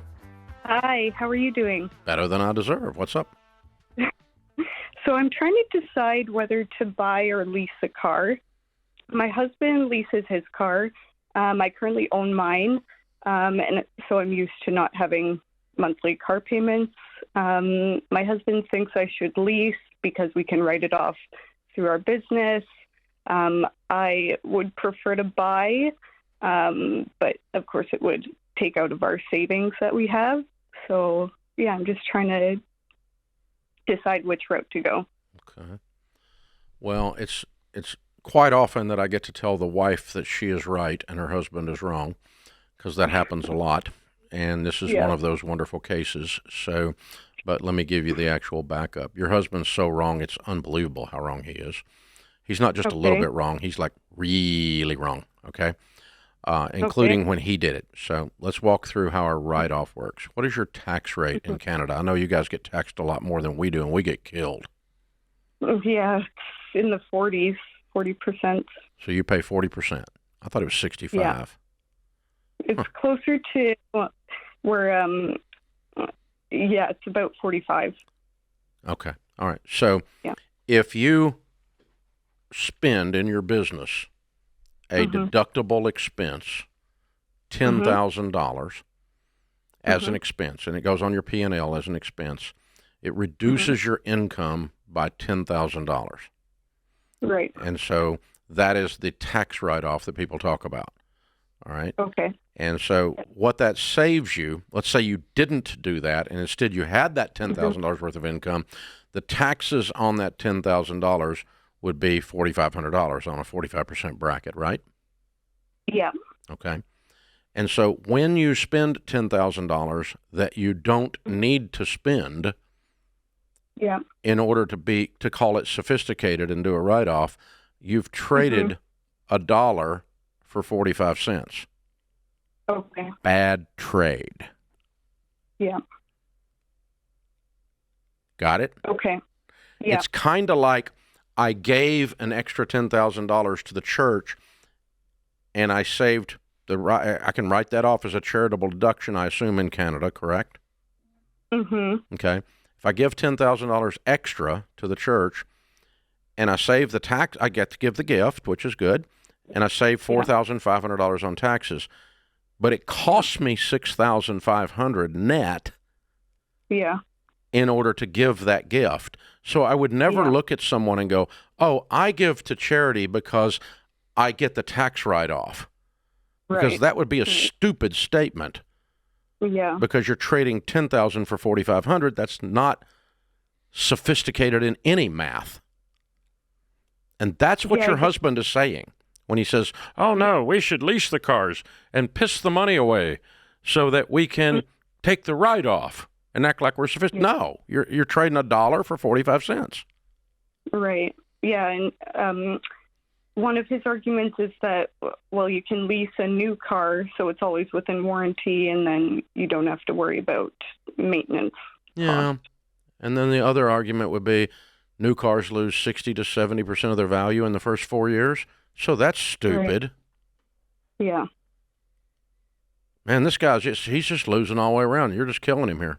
It's awful. So, no. Yeah, the wise people do not spend money on their business and trade $1 for 45 cents and call it sophisticated. Okay. The only time you would do that is when you're actually getting a return on the investment, not buying a depreciating asset or a super duper depreciating asset called a new car. Mm-hmm. So, no, this is just dumb. And it's rationalization because he likes the car. That's right. He just wanted to buy the car, and he tried to figure out some way to posture and act like it's smart. And then by the time you get through doing the math, you look not only not smart, you look just plain dumb. So, no, don't do it. Don't do it. So, moral of the story, Lauren, is listen to Lauren. She's smart. And you didn't even know the math. You just had a bad feeling about it. I don't want to be in debt. Just to call it a write-off. And don't go in debt just to call it a write-off because it's dumb. The math doesn't work. They never give you 100 cents on your dollar, ever, in a tax write-off. There's no such thing. So, no, we just don't do those deals. Not ever. Marissa's in Houston. Hey, Marissa, what's up? Hi, Dave. Hi, Ken. Hey. My question for y'all today is my husband and I are paying off our debts. We have about $85,000 in debt, not including our mortgage. As we take the baby steps on, we're slowly paying off a Peloton as well as a mattress. They're both 0% interest. Wow. And then after that, we have you guys just buy everything, don't you? You financed your mattress and the thing you hang your clothes on, the Peloton. Oh, my gosh. Hey, we use it, but anyway, the truck is a 2021 F-150, and we owe $26,000 on it. That is at a 2.99 interest rate. But actually, I know we can pay those off slowly and snowball them, the payments. But my next question is, we actually have a HELOC worth about $47,000. What's your household income? We make, let's see, $15,000 a month. Okay. Marissa, please don't justify staying in debt by having low interest rates. Yes, sir. And you've been giving me your interest rates as you went along like they were some kind of bragging rights on a Peloton. Okay? So, no, let's just say this consumer debt, including the truck and the HELOC, is stupid, and we need to clear it all up because the faster we clean all that up, the faster we're going to be in a position to really build serious wealth. Well, and the main question we have is the house we're in now, we've lived in since 2017. It's a great house, but we have 3 boys, and we are quickly outgrowing it. So we know that we're not going to be in this home for the long term and plan on moving actually in the next 2 to 3 years. So you need to get out of debt before you do. Correct, of course. Okay. But where we're stuck is we're trying to figure out if once we pay off the truck and pay off the other 2 consumer debts, then are we going to then pay towards the HELOC and get that completely paid off? Yes. Or should we start saving money to have a larger down payment on our next home? When you sell your home, with the HELOC not on it, they're going to give you a check that's $40,000 larger because it doesn't have a HELOC on it. Right. So you are saving the money. It's just buried in your equity. Right. Well, we just knew since we're going to be moving in the next 2 to 3 years. Did you not hear me? You're going to get the money. Yes, I understand. Okay. So don't kick the can down the road and act like everything's... No, just get rid of the stinking debt. And then when you sell the house, they're going to write you a check, and you got the same down payment you would have had as if you didn't pay off the HELOC and had the money in savings. Okay. Exact same down payment. Okay. Because it's the exact same $40,000. It still works that way both ways.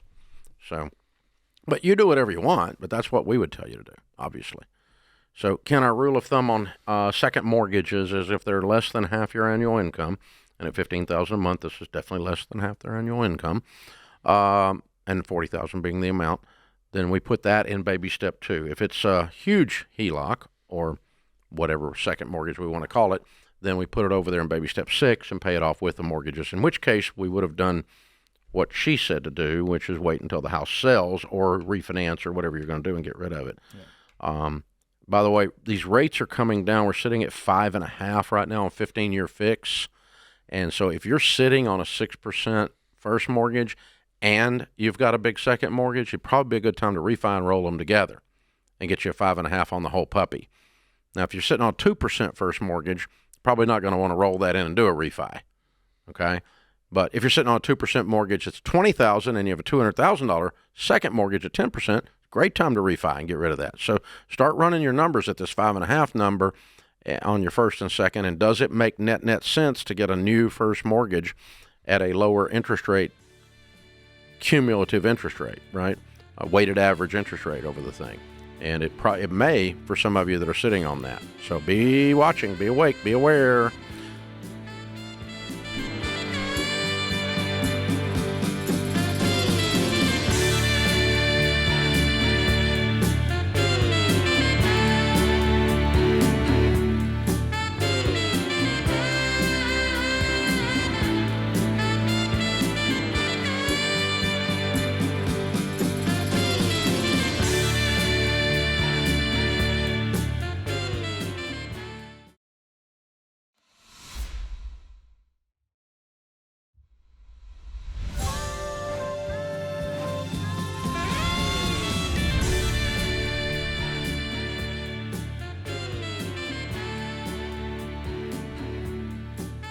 Welcome back to the Ramsey Show in the Fairwinds Credit Union Studios. I'm Dave Ramsey, your host. Ken Coleman, Ramsey personality, #1 best-selling author, is my co-host today. Steve is in Columbus, Ohio. Hi, Steve. How are you? Real good, thank you. Good. How can we help, sir?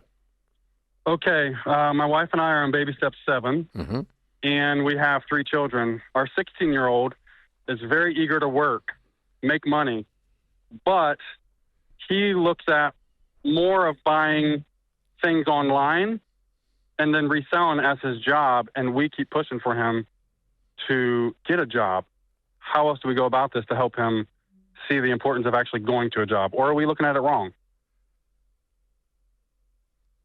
Okay. Has he been able to actually do this with his own money, buy something and then flip it?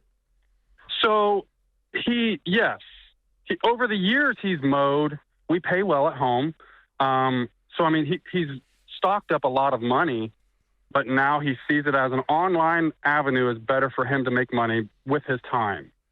Is he actually proving out his theory? Does he make money with his time? Unfortunately, I don't feel he does, and I might be just too overcasting on it, my wife and I, but we just don't see as, no. Okay, we talked to a really 19-year-old the other day that had $1 million. No. We're talking maybe $10 he might make off of a pair of shoes if he buys and resells them. Maybe. Okay. And if he does, but does he do that 15 times a month or one time a year? Once. It's like he goes in spurts. Okay. Every so few months will be in a big spurt. I would meet both of you in this and say, all right, number one, my job as your dad is to make sure that you have extreme work ethic, because people that do not work do not succeed. Correct. That's my job as your dad. And I'm going to do my job even if it causes you great discomfort. Yes. This is the kind of discussion I've had with mine when they were that age. Okay? And then, so the bad news is that. The good news is I'm going to help you. So now, if your job is being an entrepreneur and you're using your online skills that are native to you as a 16-year-old that the old man doesn't understand, that's fine. But you are running a business, and now let's talk about, I'm going to coach you in how to run a business. So a business has a profit and loss statement. And if you're running a business and you make $1 an hour, your business is failing. Yeah. Because you could have been working a job for somebody else and making $20 an hour. Yes. Yeah. So, but if your business is making $100 an hour and you're working 40 hours, I'm going to get excited about your entrepreneurial spirit and your business acumen that we're building, because we're going to run a P&L. And we're going to see, do you actually make a profit on this crap? Or do you have an online hobby and you're substituting that for work? Yes. I think it's where we're going. Yeah. I don't care. In other words, I'm going to prove to him that this is not his job. Okay. By the fact that he's not making any freaking money when I make him do a proper profit and loss statement on this and start tracking his sales. Okay. Okay. So how many items did you sell this month, and what did you pay for those items, and what did the collective group sell for? And the difference is called your profit. Yeah. You have cost of goods sold in a business, my son. That's how entrepreneurism works. Is it correct to tell him when you do profit, put the profits off to the side, or put your actual money that you spent, keep that because you got to pay yourself back. Yep. And then keep his profits separate. Yeah, you have to at least take up. your cost of goods sold and put it back in. Otherwise, you run out of inventory money. Yes. And so let's say he sells $4,000 worth of items, and his cost in those items was $1,000. So he made $3,000 this month. I would call that very successful for a teenager. That is, yes. Okay. If he did that, we would take the $1,000 that he paid for those items out of the $4,000 and put it into next month's inventory. Yes. Or a little more, $1,500, because maybe we can grow this thing. Yeah. But we're not going to just take the $4,000 and bank it or blow it, and then have no inventory for next month. What I'm saying is if part of me teaching you work ethic is to also teach you some business principles and encourage your entrepreneurial spirit, I'm willing to do that. I am not willing, and you are not, as a person that lives under my roof, going to kid yourself and burn a bunch of activity, make no money, and call that a job. Yeah. That's an illusion. And I mean adults that have not learned that, but you've got the opportunity to have this young man under your wing and teach him some entrepreneurial skills. Yeah, Steve, I want to make sure, Dave just gave you great advice. I want to give you some tactical things to do here. You've got to lean in with your kid, and you've got to push him to do what he's doing now better and see if he can make it bigger before you poo-poo this. And I'm not getting on you, but your posture as you started the call, and by the way, I've been there, so I'm not getting on you, but make sure you heard what Dave said.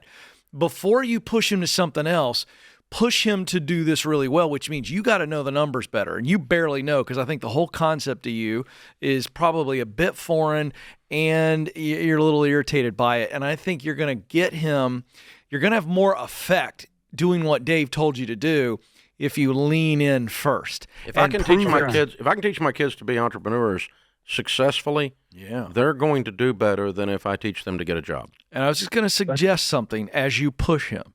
Why don't you invest a little bit? Go, hey, and I'm making this up. Do your homework, get in it with the kid. Do some of your own homework on kids that are doing this well. But let's use the shoe example. And I'm not telling you to do this. This is an example. I might go, hey, I'm going to give you X amount of dollars, and I'm going to invest in you because I want to see if you're serious about this.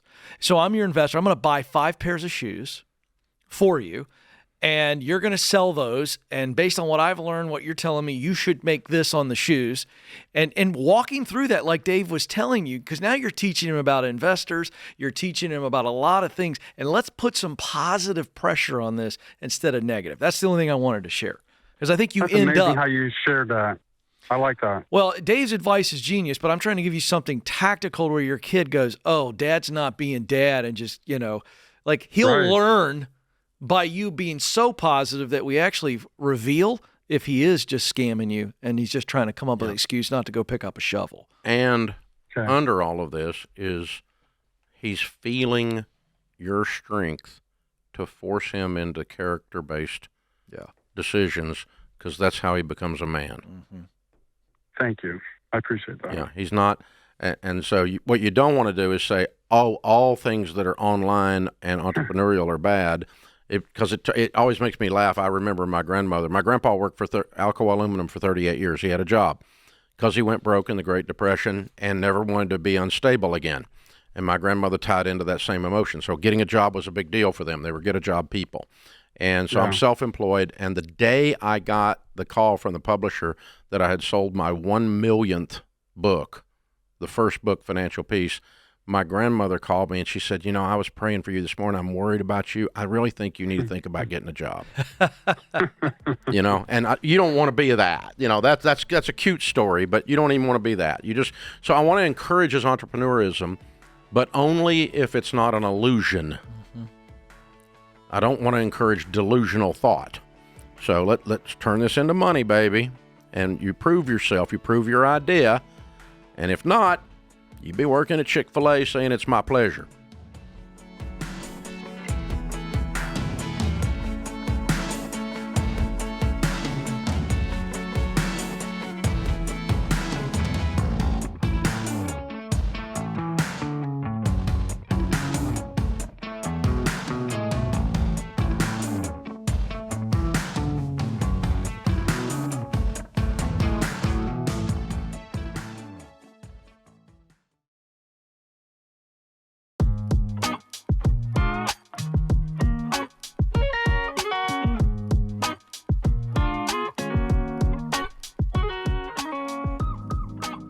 Well, don't just set goals for 2026. Learn how to reach them.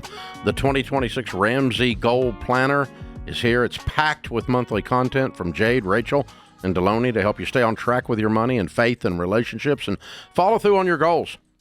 We sell these out every year, so seriously, don't wait. This thing is a masterclass in creative design. Our creatives just went bananas. It's awesome. They're $49.97. There's just a few of them left for 26. So go to RamseySolutions.com/store or click the link in the show notes. Jess is in Rochester. Hi, Jess. How are you? Hi, I'm good. How are you? Better than I deserve. What's up? So my husband and I are in baby step 2, and we are struggling with managing the cash flow of our budget. Maybe it's because a portion of his pay is irregular, but usually at some point in the beginning of the month, we have to pull from our baby step 1 to cover the bills so that they're not late. And then the next paycheck, we can replenish our savings. But I was just wondering how we fix this so that we don't need to dig into our baby step 1 savings every month. Probably a shortage of income. What is he making? Well, I guess gross, our W-2 for the month income is $7,800, and then gross spiff income for him, that irregular income, is about $2,200, but it varies. We don't really know. And so you can't make it on $10,000 a month. Well, so our minimum to run the household is $8,000. Why, pray tell? So our mortgage is $2,400, and I guess the next biggest thing would be our son's school is $1,700, and then just utilities, food, transportation, all that adds up to $8,000. No, it doesn't, unless you have a $1,200 car payment. Our car payments combine. I have credit card debt, car payments, and how much credit card debt do you have? $8,000. And how much do you owe on these cars? $15,000 on the RAV4, $20,000 on a GMC Terrain, and then $73,000 on student loans. Okay. All right. How many children do you have? 1. Are you working outside the home? Yes, I'm an accountant. Okay. So your total household income is $10,000 a month? Yes. But you can't make it on $10,000 a month, even with what you've described to me. Well, we can. I guess it's the timing of the bills that are a struggle, so I keep digging into the savings and then replenishing it. Yeah, I don't think you're doing a monthly budget, are you? I have my Excel spreadsheet. Yeah, that's what I thought. You need to get on the Every Dollar app and lay out a proper budget where every dollar has an assignment before the month begins, and you pre-plan the cash flow so that it doesn't get backwards on you. And you say, okay, what's going to wait on his bonus check at the end of the month? And then, of course, ultimately, you build margin into this, and you flip it to where his bonus for this month is covering stuff for next month instead of last month. But that's going to be done by that's going to be done by getting margin and under control. I also have, y'all have done some ridiculous purchases. I can tell that. You spend a lot. So are you guys staying out of restaurants? No, you're not. Okay. All right. I didn't think so. So we're trying to. Yeah, you're not though. You're not. So, what are the combined car payments? It's $15,000 and. Yeah, but I'm just looking at what's the monthly bills right there on the 2 car payments every month? $1,000. That's insanity. Mm-hmm. Yeah, but I think you could get them all paid off, but you're going to have to get the other side of this and create some margin, and you don't have margin in this budget. And it's kind of ridiculous that you don't on $120,000. So that's where you've got to get to. So you got to increase your income and decrease your outgo, and the spread is how you clean up the debt mess instead of spending every stinking dime you make every stinking month and spinning your wheels, because you start to lose hope because you feel like a rat in a wheel. Yes, 100%. Yeah, that's the problem, and it's scary. I understand. So You know,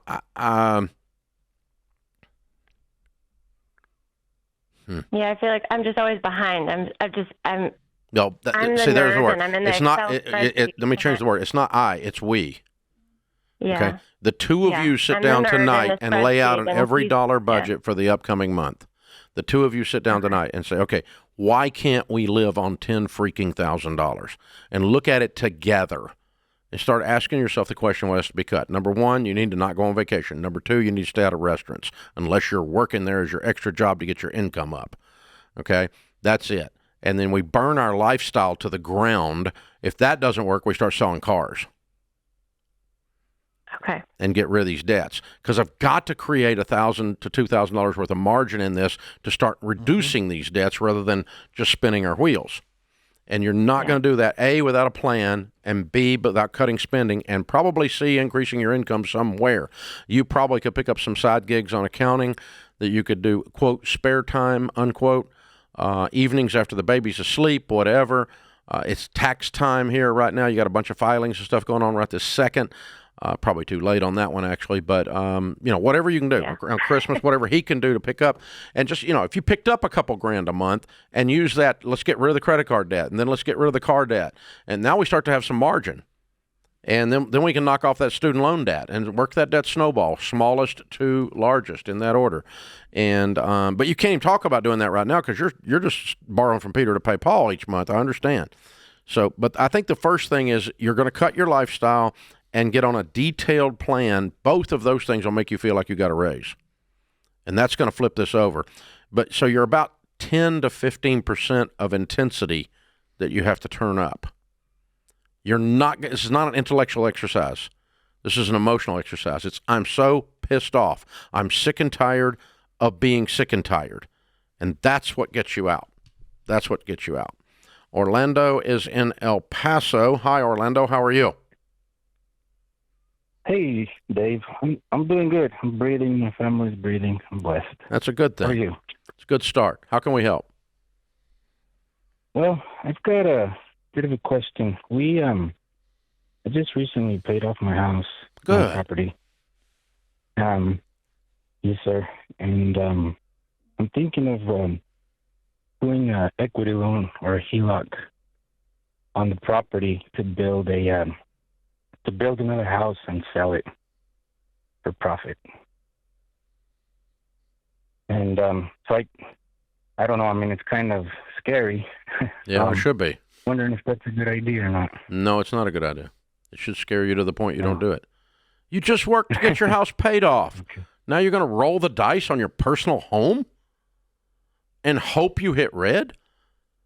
Hope you hit craps? No, I'm not doing that. Not a chance. I love the idea of flipping houses with cash, but not cash from your home. No. Please. You felt a different kind of peace the day you paid it off. And now you're wanting to step back into the land of anxiety and right back into the bear trap. And you said, I'm kind of scared. That's what, and so you recognize your body physically feels different when you pay off your house. And now you're going to put that tension back between your shoulder blades. No. Yeah. Please don't do that. Please get off that tic-tac site. That get-rich-quick real estate. Whatever you're reading, get away from that. It's going to cause you pain, my man. And we love you. We don't want that to happen to you. I'd love for you to do some house flips in the future with the money that you pile up since you don't have a house payment anymore. And do it with cash. But not with borrowed money on your personal residence once you finally get it paid off.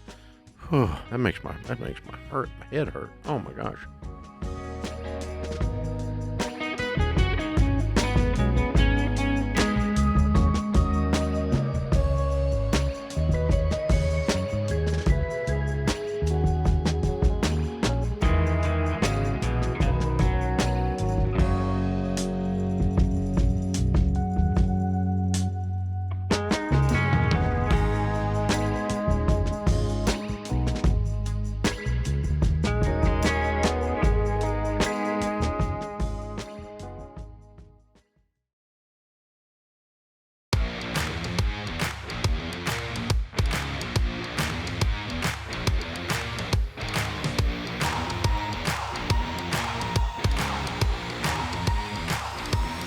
In the lobby of Ramsey Solutions on the debt-free stage, Brent and Polly are with us. Hey, guys, how are you? Hey, Dave. Hi, Ken. Welcome. Where do you guys live? I've been to Oregon. Fun. Well, welcome to Nashville. Thank you. Took a bit of a haul to get over here and do your debt-free scream. We're glad you're here. Just a little bit. It's beautiful. How much? Yeah, thank you. We're honored to have you. How much debt did you guys pay off? $286,452, Dave. Way to go, guys. Excellent. How long did this take? 6 years, 6 months. Good for you.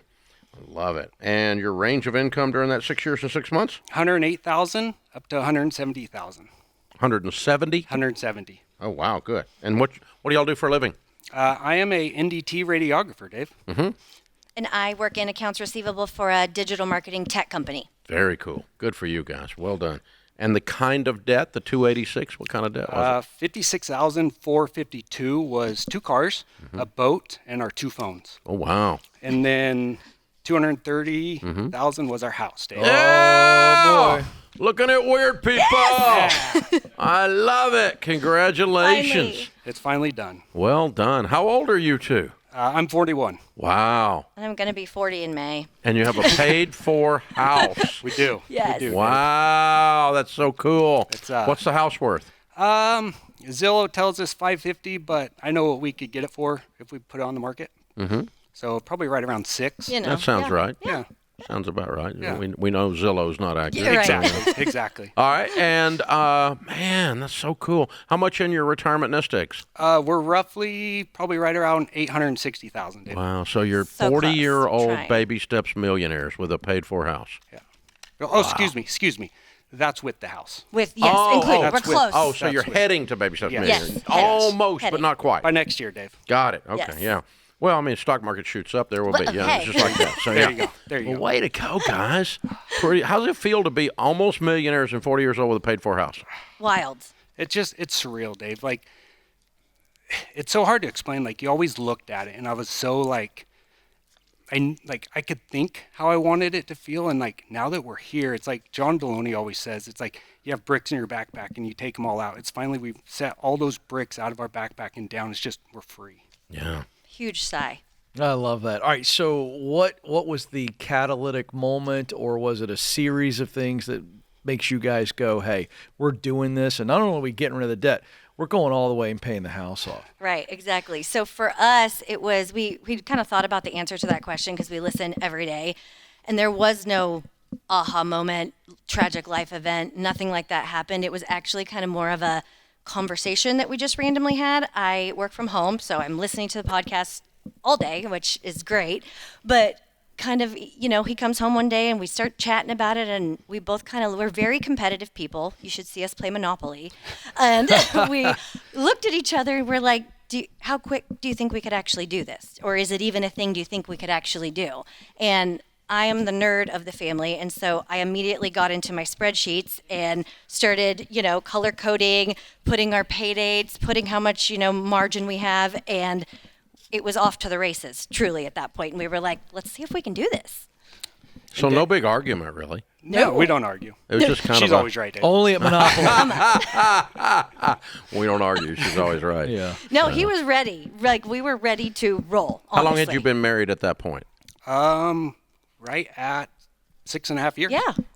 So now you're 13 years. 13 years next month. Yep. Okay. Wow. Okay. Very cool. Mhm. Good for y'all. Wow, that's cool. It's very exciting. That's a good way to get at it, though. So it was more kind of begins almost with an intellectual curiosity spurred by the podcast. Yeah. Yes. And you said, I wonder if that works for us. 100%. Well, and Dave, and also, like, I look at, like, we made a fairly decent income starting off, and I looked at our paycheck every 2 weeks, and at the end of the month, it's like, man, we're making this much money, and we were fleece people. We enjoyed the new vehicles. We totally were. And it's like, I mean, why are we doing what we're doing?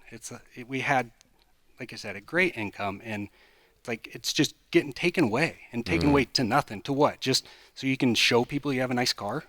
We got caught up in that how much is the payment game that so many people, including people that we know very closely, it's, oh, well, what's the payment? You can afford it. What's the payment?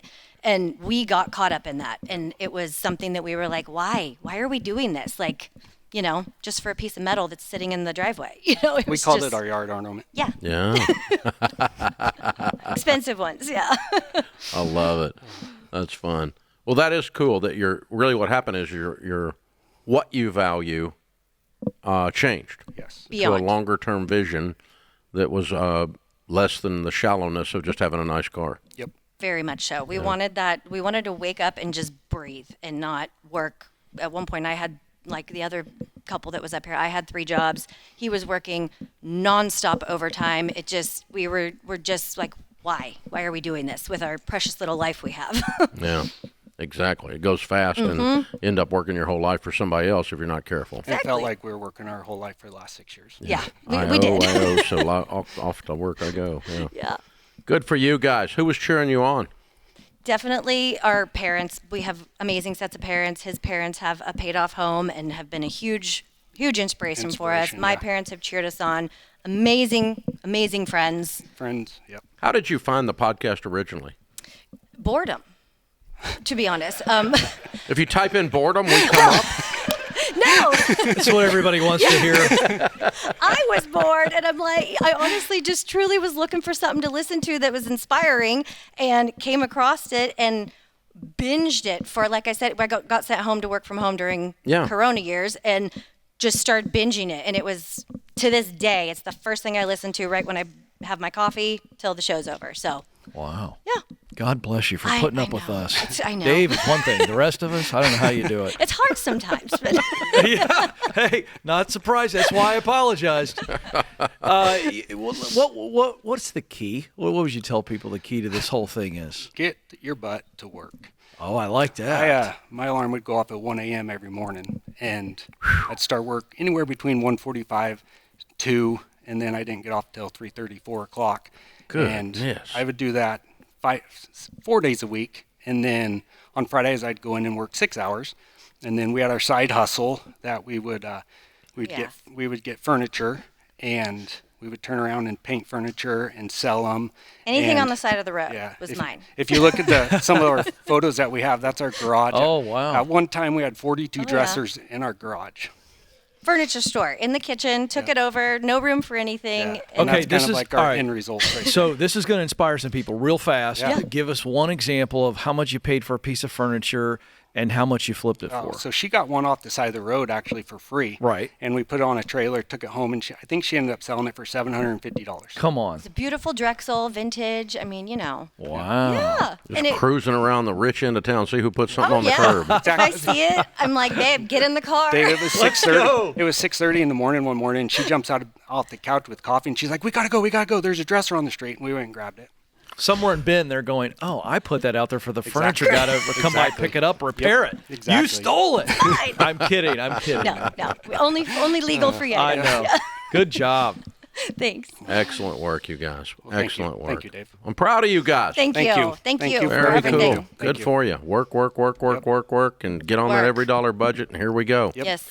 Yep. All right. It's Brent and Polly, Bend, Oregon. $286,000 paid off in 6.5 years, making 108 to 170. Their secret was coming together, being unified, work, live on less than we make, and steal dressers from people's front yard. Count it down. Let's hear a debt-free scream. 3, 2, 1. We're debt-free! Yeah! Wow! You know, Ken, I knew we'd had a lot of listenership growth, but I had no idea that it was because when you type in boredom, we come up. Well, we'll take them however we can get them.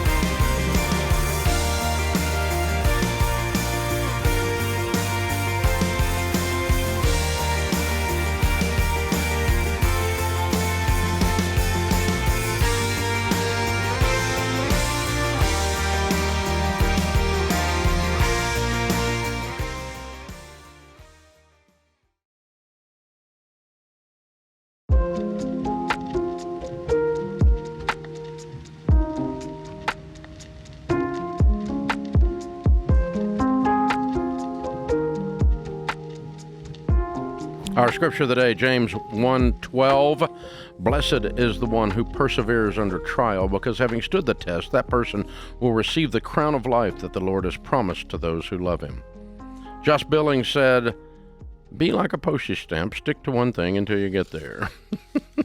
That's pretty good. Half our audience has no idea what a postage stamp is. That's true. That's true.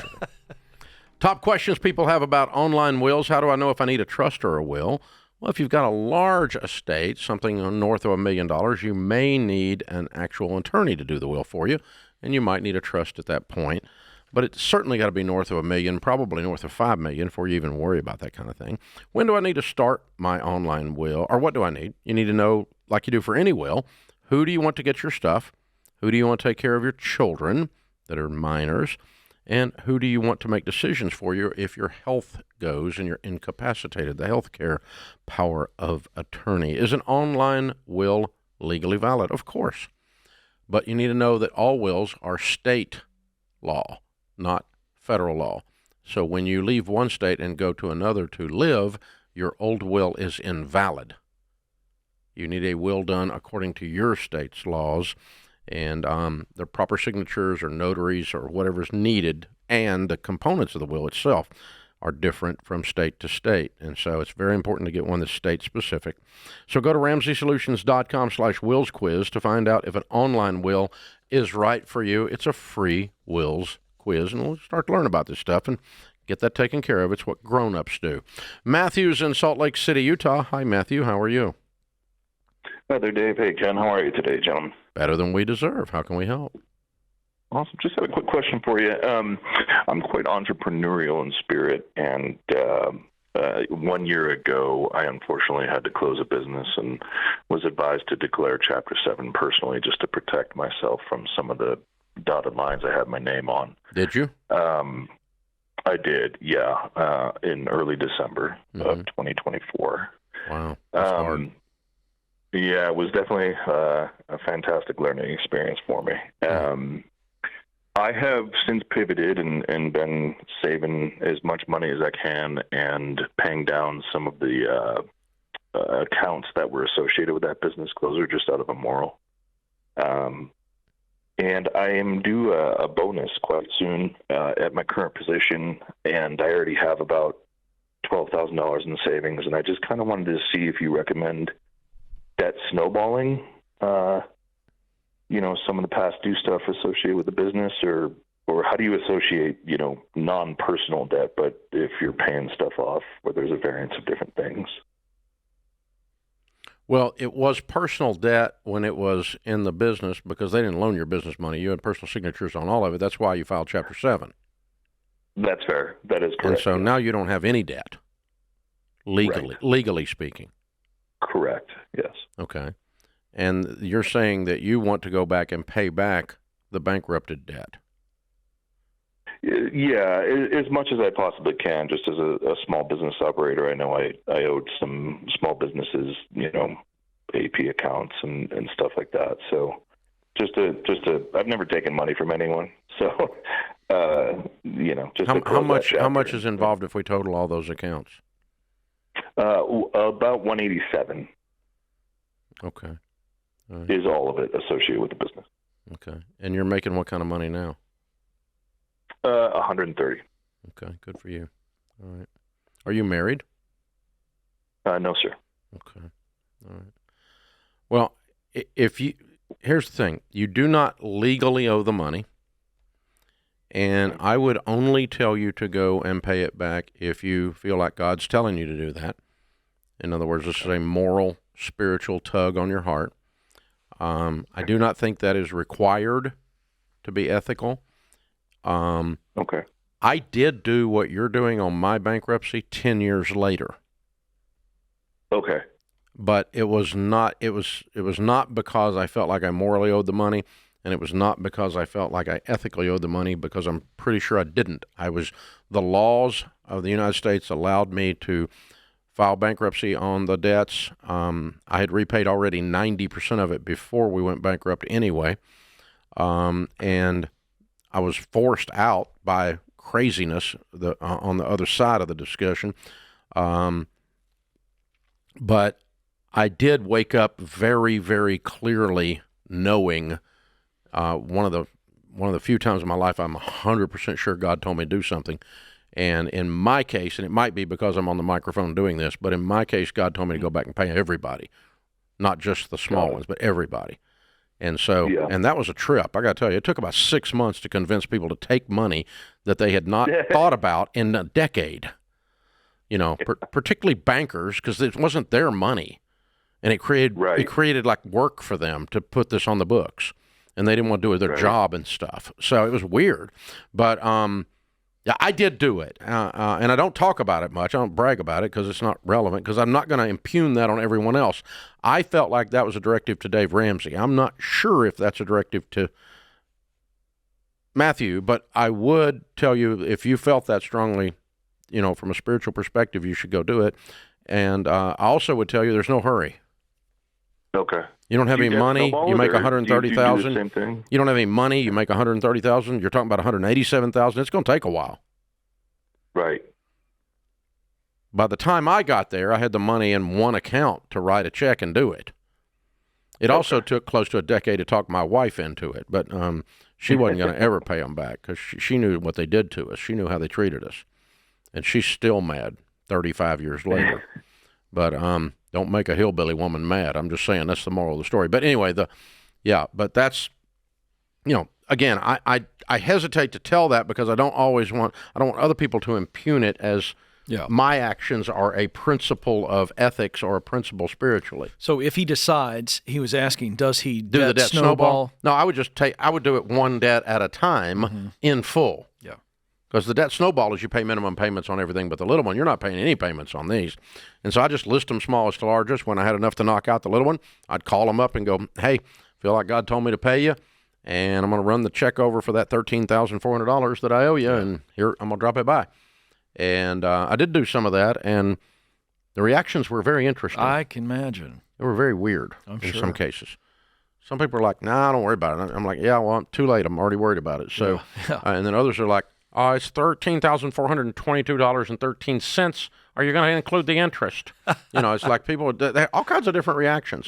That's so Instead funny. of like, I can't believe you're doing this 10 years later. Yeah. But yeah, anyway, so list them smallest to largest and knock out one at a time incomplete. And in other cases, if someone was doing this and they had a bunch of debt that they were behind on, we'd be settling these one at a time.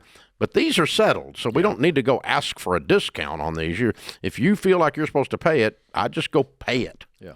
And just do them one at a time. It's going to take you a little while, though. You know what I loved about what he said is, you know, a lot of them were small businesses. Yeah. And I love the sentiment there, and I think God will honor that. I do think that. He doesn't have to, and I agree, but I think that spirit is really, really good. Well, it's a it's hard. It's in things like that. It's hard to know exactly how to feel, but you can never go wrong leaning towards integrity, right? Or extreme integrity, or weird fanatical integrity. Yeah. You know, no one's ever mad when you do that, right? Well, no one, but very few are. Right. Very few are. Right. So yeah, it's a process. So yeah, very interesting. Very interesting. And Matthew, you're a good man to at least be thinking about that. I would tell you, make sure you're taking care of your own household first. Yep. Make sure you got your emergency fund in place. You're avoiding personal new debt of any kind. And then as you have excess money, apply it to this program. Not scrimping and saving. It's not debt snowball like gazelle intensity. It's just as I've got some excess money, maybe I've even got some investing going on, and I'm going to put 50% towards investing and 50% towards this program of my excess money. Also love that he went back to work for somebody else, swallowed his pride. He's being productive. He's not licking his wounds and trying another entrepreneurial venture. I love that. Great character. That puts this hour of the Ramsey Show in the books. We'll be back with you before you know it. In the meantime, remember, there's ultimately only one way to financial peace, and that's to walk daily with the Prince of Peace, Christ Jesus.